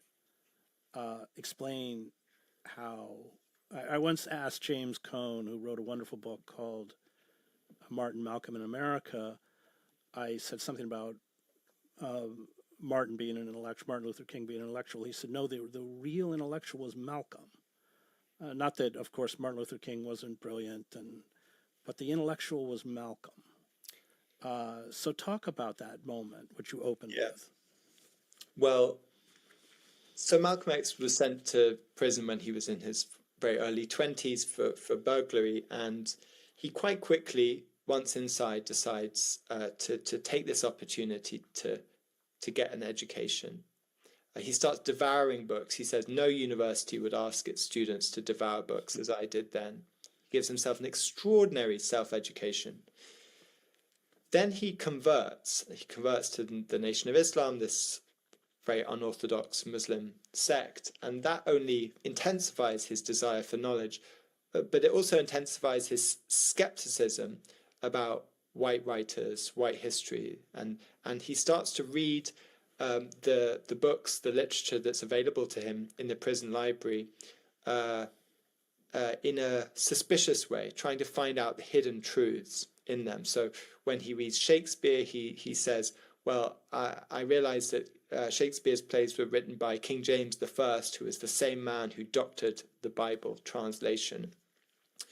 But when he reads Paradise Lost, I claim, he does so in a way that is actually more attentive and in a way more illuminating than those other suspicious interpretations. He notices that Milton very frequently compares Satan to a figure of worldly authority. often it's the king of Spain sending his ships to the New World to rape and pillage and colonize. Sometimes it's merchant ships sailing to foreign ports to trade spices and other luxury commodities.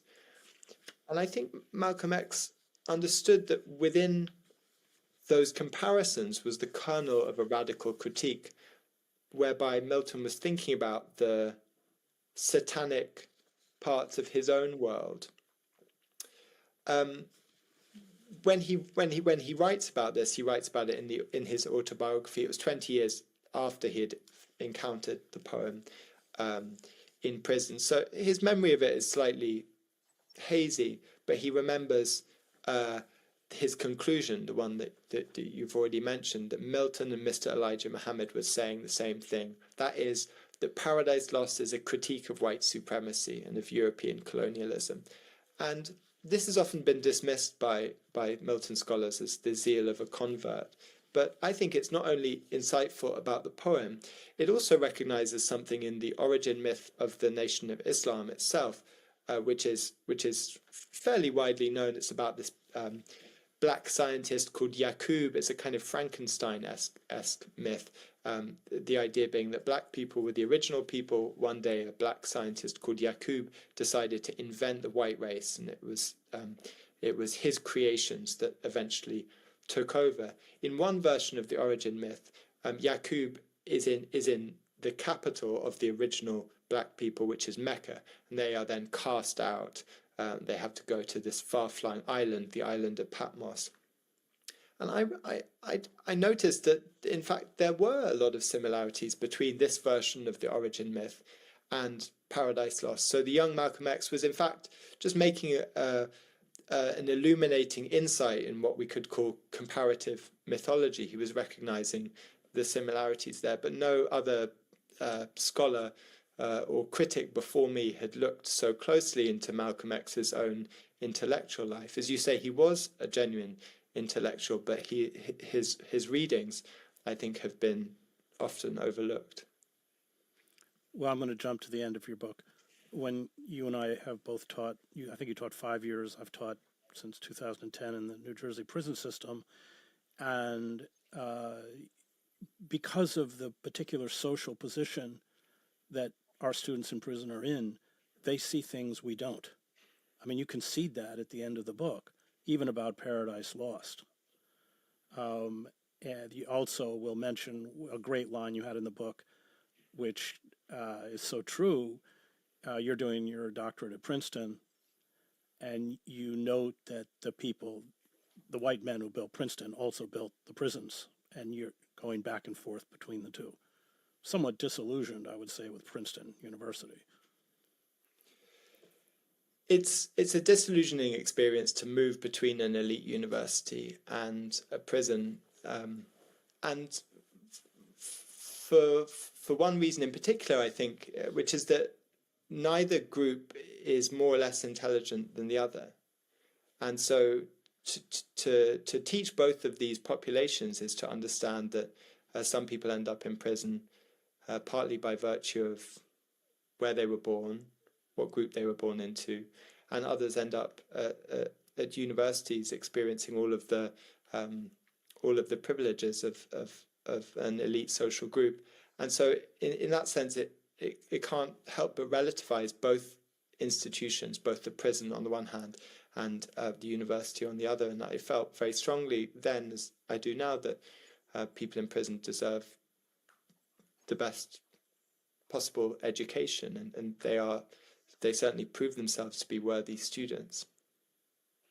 Well, you're right about the intellectual capacity.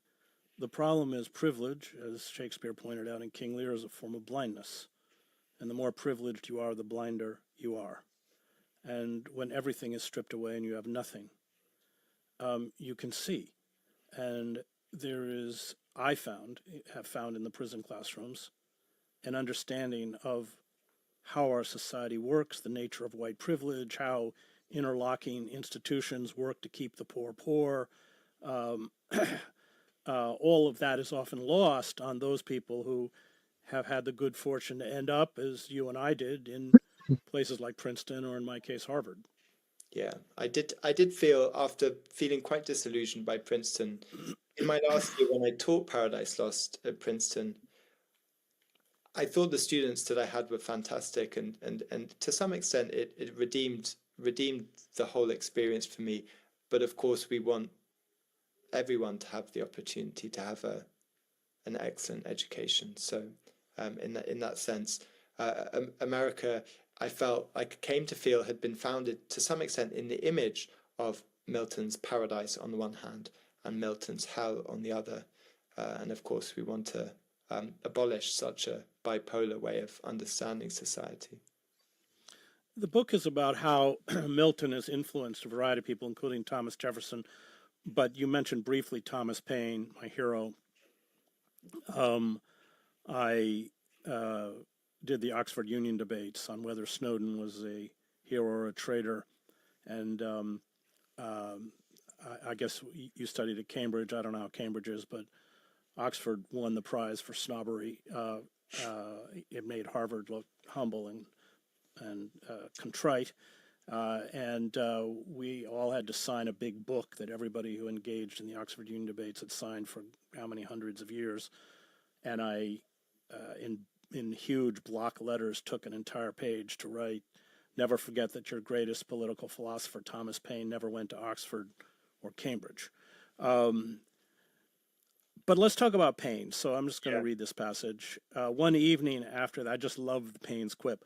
One evening after that, Paine visited Adams' apartment to discuss their different visions of the American Republic. We should never forget that Paine was an abolitionist and a radical in a way that most of our quote-unquote founding fathers were not. Adams told Paine he didn't approve of his iconoclastic use of Bible quotations and common sense.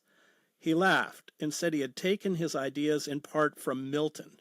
Paine had used Milton to put scripture at the service of revolution, which Eugene V. Debs did as well, by the way. Grounded in Marx, but almost exclusively quoted the Bible. Right. Well, you have to speak in the vernacular if you want to convince people to agree with you, especially on questions of values, deeply held values. And so that's interesting. I didn't know that. I think of Paine in that moment as sort of admitting that to some extent he was cribbing from Milton, but also pointing out that, that Milton had made those arguments, that it wasn't so shocking that he had done so. And John Adams also loved Milton, and so he should have known that in advance. But Adams was inclined to a slightly more kind of pomp and ceremonies version of what a republic involves. So they were perhaps interested in different versions of Milton. On the one hand, the radical, low Protestant, Oh yeah, Quaker, so I'll take your word, Bubs. sympathizing Milton I'm on leaving Paine's at part, 3:30. whereas with Adams, the kind of grand, heroic, epic poet. But I love that interaction, and I found it in the founding fathers database, and it seemed that no one else had ever paid attention to it before, so that was a happy find for me. So this is a fascinating idea. When you write about Jefferson, regions. So you're quoting unable. He inserts these lines.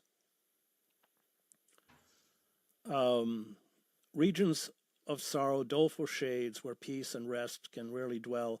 Hope never comes that comes to all, but torture without end still urges. These unattributed lines come from Book 1 of Paradise Lost, and the dark ecology of Milton's poem gives words for the hell of slavery. Oh no, I said I'm leaving at 3. Equiano alludes to Milton 3 more times. What time am I leaving? I'm leaving at 3, right? Equiano see a connection between Caribbean slavery and Milton's fallen angels. Like them, African slaves have been exiled from their home and cast into a terrible dungeon. But Equiano surely would not have compared African slaves to devils. Thus, perhaps, as one reason, It's a nice day for a walk, the too. source of the lines. Whatever I'm being serious. in this ambiguous moment invites us to recognize something about Paradise Lost. Okay, so I'm leaving in just a minute. Okay. The fallen angels are slaves. I'm still sort of surprised that this hasn't received more attention. So referring there to Olaudah Equiano, the pioneering abolitionist, African-born, formerly enslaved man who wrote this very influential autobiography called The Interesting Narrative of Olaudah Equiano, where he quotes Paradise Lost a number of times, each time comparing the condition of enslaved people in the Caribbean to slaves, which raises the question, did he sympathize with Satan, as William Blake suggests we all should? In that passage I argue that it's unlikely that Equiano did. However, he does seem to have recognized something that is true of Milton, which is that the fallen angels are slaves. Beelzebub, in the opening exchange with Satan, says, maybe we've been cast down to hell because we're God's thralls, and thralls just means slaves. Maybe having lost the war in heaven, we have by ancient right of war slavery been turned into God's slaves, and maybe we're down here to do some terrible work like gold mining, or the kind of thing that the Spanish were forcing their slaves to do in the New World. So perhaps Beelzebub recognized something that's true of Paradise Lost, which is that the fallen angels are slaves, which would make the plot of Paradise Lost and Satan's quest to seek revenge on God a kind of slave uprising. Milton didn't have great sympathies with enslaved people, despite how much he'd written about liberty. Nevertheless, all of these contradictory energies are running through the poem. Someone who celebrates liberty cannot fail to condemn slavery, and it's for that reason that Paradise Lost has such a rich afterlife among abolitionists. Let's talk about William Blake. Am I correct that Blake saw the deity like Melville as malevolent? Would that be going too far for Blake? In general, I think you're probably right. In the famous quotation about Milton, he says that Milton sided with the devil. He was of the devil's party without knowing it. And when he wrote of God, wrote in shackles, which is confusingly, seemingly an image of itself that is redolent of slavery, talking about shackles. I don't think I fully understand William Blake's highly paradoxical theology, but I think he was certainly thinking about whether God was not loving but malevolent. Absolutely.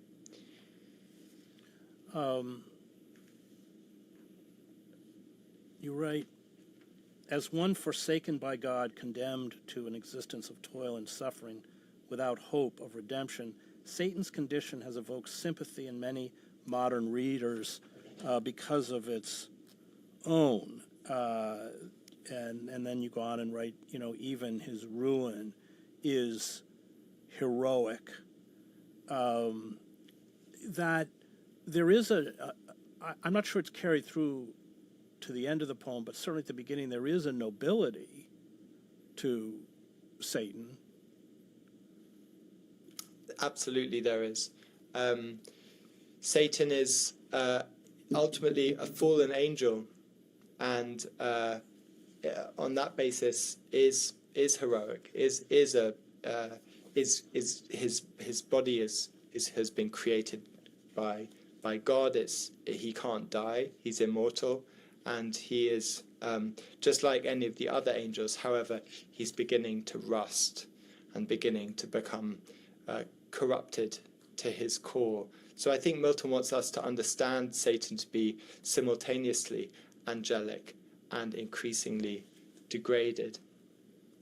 Let's talk about Virginia Woolf. I think you write in here that, let's start with Shelley's novel, which I didn't know. When Mary Shelley wrote Frankenstein, which she gave an epigraph from Paradise Lost, but you say that was Paradise Lost was a huge influence, in which I didn't know at all. Absolutely. So Mary and Percy Shelley were reading Paradise Lost to each other and individually a lot in the months leading up to the competition to write ghost stories that led Mary Shelley to write Frankenstein. So it's really just shot through with Miltonic language. It has that epigraph from Paradise Lost. And most intriguingly, Frankenstein's monster actually reads Paradise Lost, the first monster that I'm aware of to read Paradise Lost, and finds in Paradise Lost a mirror of its own condition. The monster is a very thoughtful and sensitive reader and is very moved by the description of the plight of Adam and Eve. You write about Virginia Woolf's relationship to Milton.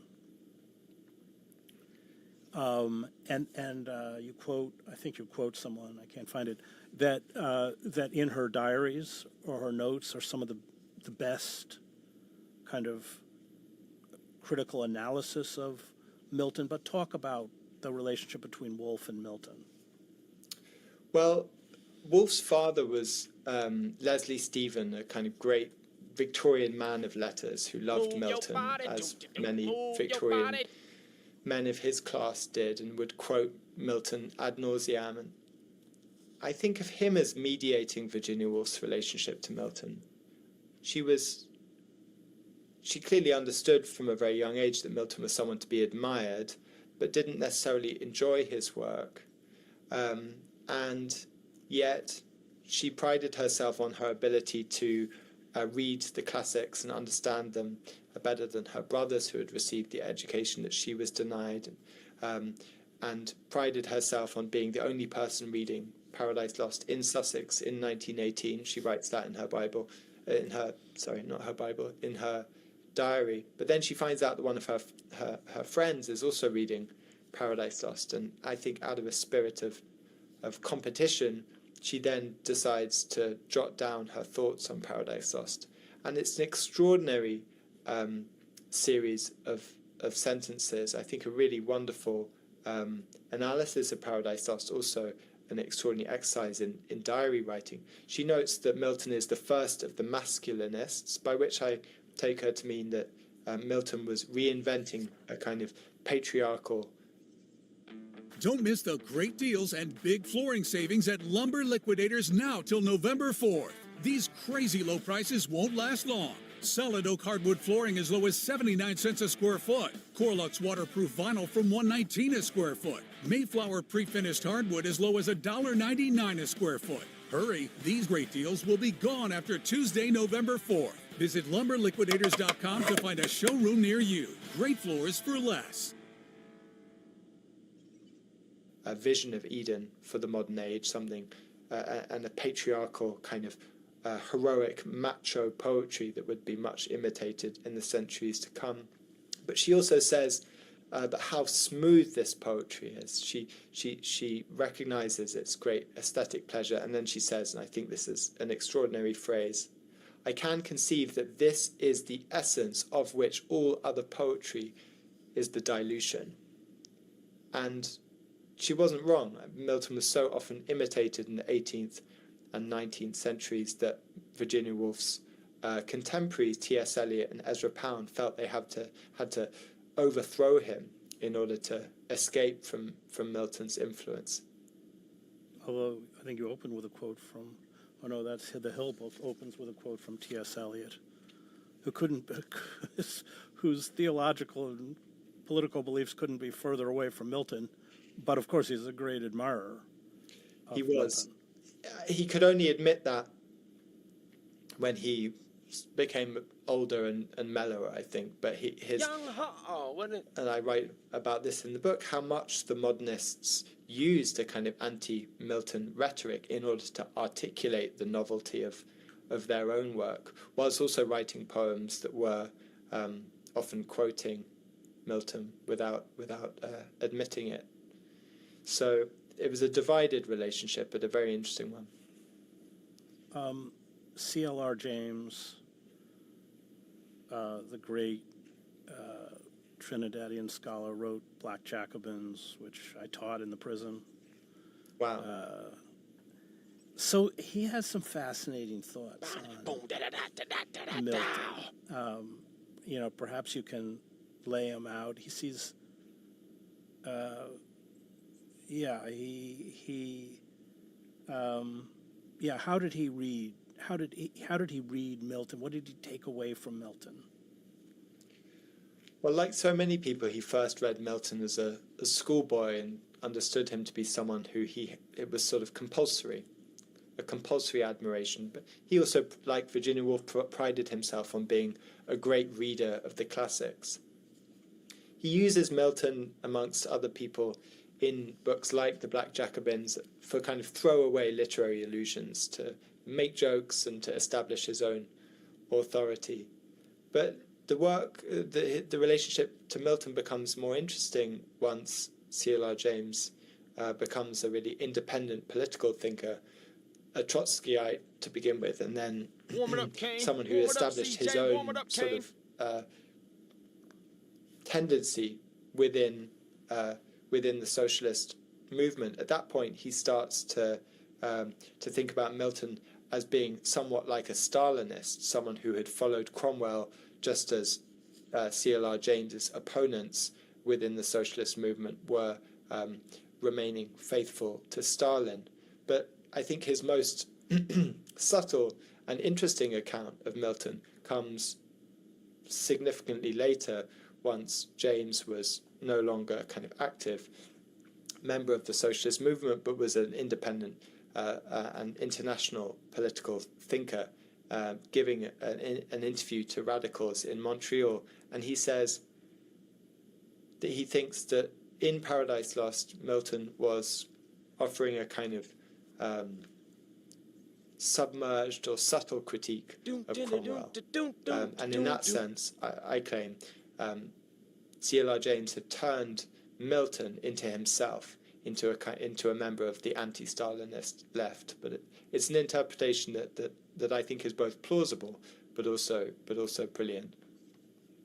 I want to end. We're going to skip the odious Jordan Peterson and his mangling of Milton, along with just about everybody else. Buds, make me a cup of coffee, please. Getting ready to go. I can't let Moby Dick go by. So we're talking about C.L.R. James. This is you writing. He used Melville's fiction, especially Moby Dick, to identify a character in American politics, a totalitarian type. In the 1950s, totalitarianism had become a fashionable around term 4. Wanting to critique Nazism and Stalinism in the But then mom's done Aaron about did so in the 4, book Origins of 4:15. Totalitarianism. James used the term in a characteristically ingenious way. In Moby Dick, he says the totalitarian 4:15, type is 4:20. represented by Captain Ahab, who leads his suicidal mission. Yeah, they're both upon on a our whale that tore off his leg in a right by previous encounter. Melville had recognized something. A special So yeah, we way should in probably which leave here about America could 3:30. become a I'm gonna drop you off at work, state. The and rise you can of walk a home. personality I'll work. who in championing What? American values I think would I lead went well. America astray. Yeah. The final chapter gives It is a us nice day account of though. his detention. You should. The Oklahoma spirit of really immigration. He was is. under Doesn't stay like this for he long. was No, thrown it's out the of the fall. country under the same act that they Fall's the best have season. used to go after the Columbia Radio said we're gonna get a bunch of rain. I had no exactly idea. the same. So 1952. like heavy rain. Yeah, that's we'll The see. spirit of immigration. I don't know if I the understood exactly extermination what he of was the saying, but alien yeah, he was of the saying like we're Atlantic gonna get a West. lot of rain While not as bad as the really gulags quick. I or don't know. We'll see. concentration camps, this represents a form of totalitarianism latent in America, which just shows how incredibly pressing, especially given this moment, James Cop. was. Fucker. Absolutely. So it's a complicated Oh yeah, I might have passage to work be on read, Halloween. but I think that Oh really? Bummer, dude. a fairly The, clear one, and that is The day that even is though America locked is a democracy, because that democracies everybody wants to take have Well, yeah, their yeah, own yeah. tendencies And everyone, to most people generate there are forms young. of you can't request it off. It's totalitarianism. so It's an obvious thought Mm-hmm. today because we've Lottery. seen it happening Yeah. in the last 9 or 10 years in America. Yeah, we'll see. When Your mom will C.L.R. go down James there. was writing about Moby Dick, Your mom will go writing down about there and tell Paradise me you have Lost, a he had seen 9-year-old to happening, escort. in America with McCarthyism. But I think Yeah. James was describing Mm. a more fulfilled Yeah, kind holidays of suck. totalitarianism, a more fulfilled kind of American totalitarianism. that is. Which way do I go? Which way do I go, bro? In its most fully fleshed out form under Trump. So it's striking that connection with the McCarran Act. And, it just shows, I think, goes to show. Yeah, I think I like this game because it's just, 50, it's so 90s. 350 years ago. Even if it came out a little later, it's so. To speak to our concerns. Oh. The soundtrack, everything. What? GTA Vice City, right? Yeah. When it was made, its setting was retro. But now. Yeah. But now. Well, because it was set. It's in. I haven't played. It's in the 80s, right? So yeah, it's literally Miami Vice, right? Yeah, era. And then now it's a retro game.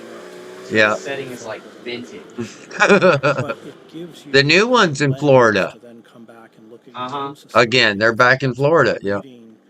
These works are so important, and why reading Paradise Lost is so important. Absolutely. It forces us to reckon with the things that change as well as the things that don't change. And unfortunately, I think one of the things that doesn't change is the psychology of the tyrant. Well, and the poison of power. Yeah. Thank you, Orlando. Absolutely. Well, thank you. And I want to say thanks to Diego, Thomas, Max, and Sophia who produced the show. You can find me at chrishedges.substack.com.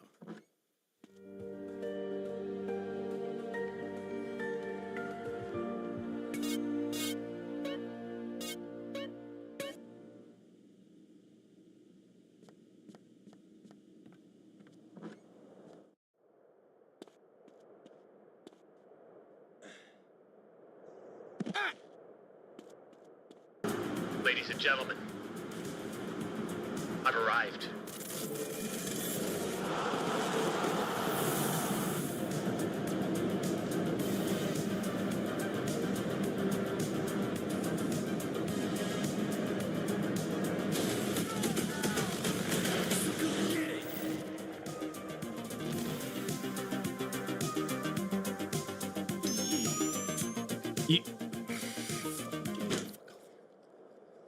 You better tell me that my microphone was not muted. It was muted? Was it? Was it muted? Was it muted?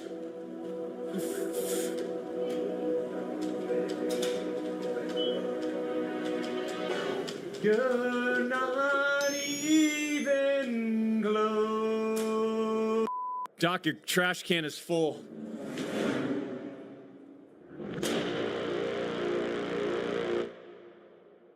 Yeah, take out your trash. Doc's losing his mind. I'm not losing my mind. Doc, you weren't muted. Doc, are the janitors on strike? That trash can is Red Bull cans under the desk. Every once in a while, I'll have a Red Bull can. Every once in a while. I need to know if I need to fire Alex. Some of you might be lying to me. Did I just scream and yell at Alex for no reason? You were muted, Doc. Then we got 6-time Dad saying, no, it was fine. Why do I even read in chat? It's so weird to be talking about this. I had a dream last night. Now that I'm thinking about it, I know what it stems from. But basically my dream last night was there was like this huge complex and I was managing this complex's electricity. And I'm doing a whole bunch of plugging in. And so I'm trying to minimize the fire hazard, but still lighting the entire complex up, or not knowing what to do, but kind of knowing what to do, but not really. And I think that stems from, now that I'm thinking about it, I did put up the Halloween decorations at the La Casa champs, and we were kind of fighting a little bit of that. Does that socket work? Is that one, you know? That's my story. Dr. Einstein, thank you. C++ Doc Inc. Got it. That might be the name of the next studio that we start, champs. C++ Doc Inc. I love that. Doc, Battlefield 6-1 trailer. You guys want to check out the Battlefield 6-1 trailer? Because I got 54 fucking million people inside of the arena. Somebody help! Season 1 of Battlefield 1, huh? Or Battlefield 6. Season 1 of Battlefield 6. What do we got here? Battlefield 6, Season 1! A spark from any direction Where's my volume at? Set it all off.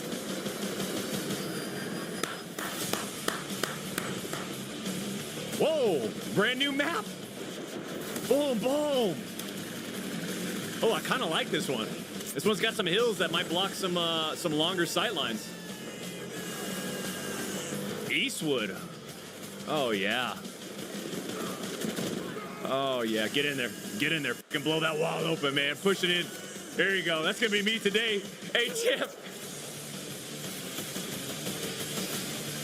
Oh, we got a golf course already?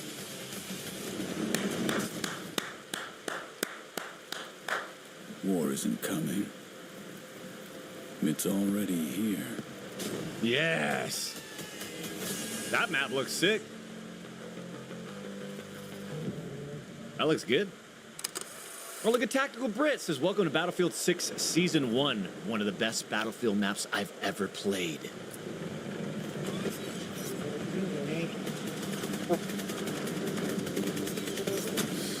You can take the golf cart, huh? Woo! Look at this guy trying to get away. No way, man. Wait, you can do damage with this thing? They got a... I didn't know you could damage a tank with that. Nice. Okay. Meet me outside. Let's get some fresh air. Let's stretch it out.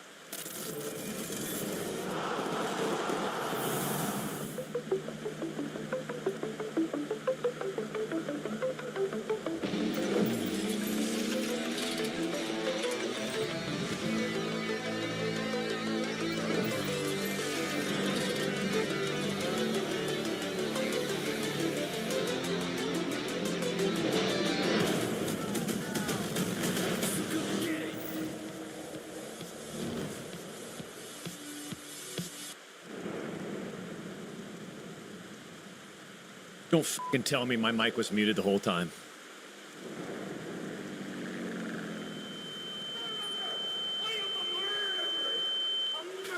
Don't fucking tell me! Don't tell me! Don't tell me my microphone was muted the whole time! Magic in reflections.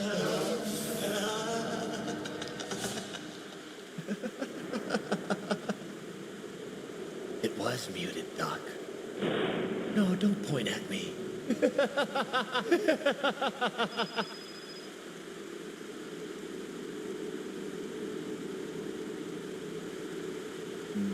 This is the two-time. How did you get this number? I can't talk right now. I'm talking to somebody. That's a lot of money. Okay, thank you. Stop complaining. Stop whining. Get the job done.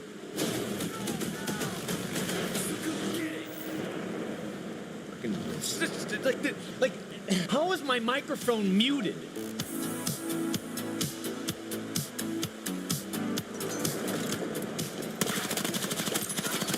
It's not good enough. It's not good enough. Spawn me right behind this, guys. Watch this, watch this. Watch the shotgun. Watch the shotgun, champs. Hey, guys, Dr. Disrespect. Hey, if you've been enjoying this content, please like my... Anyways, just want to let you know that I got...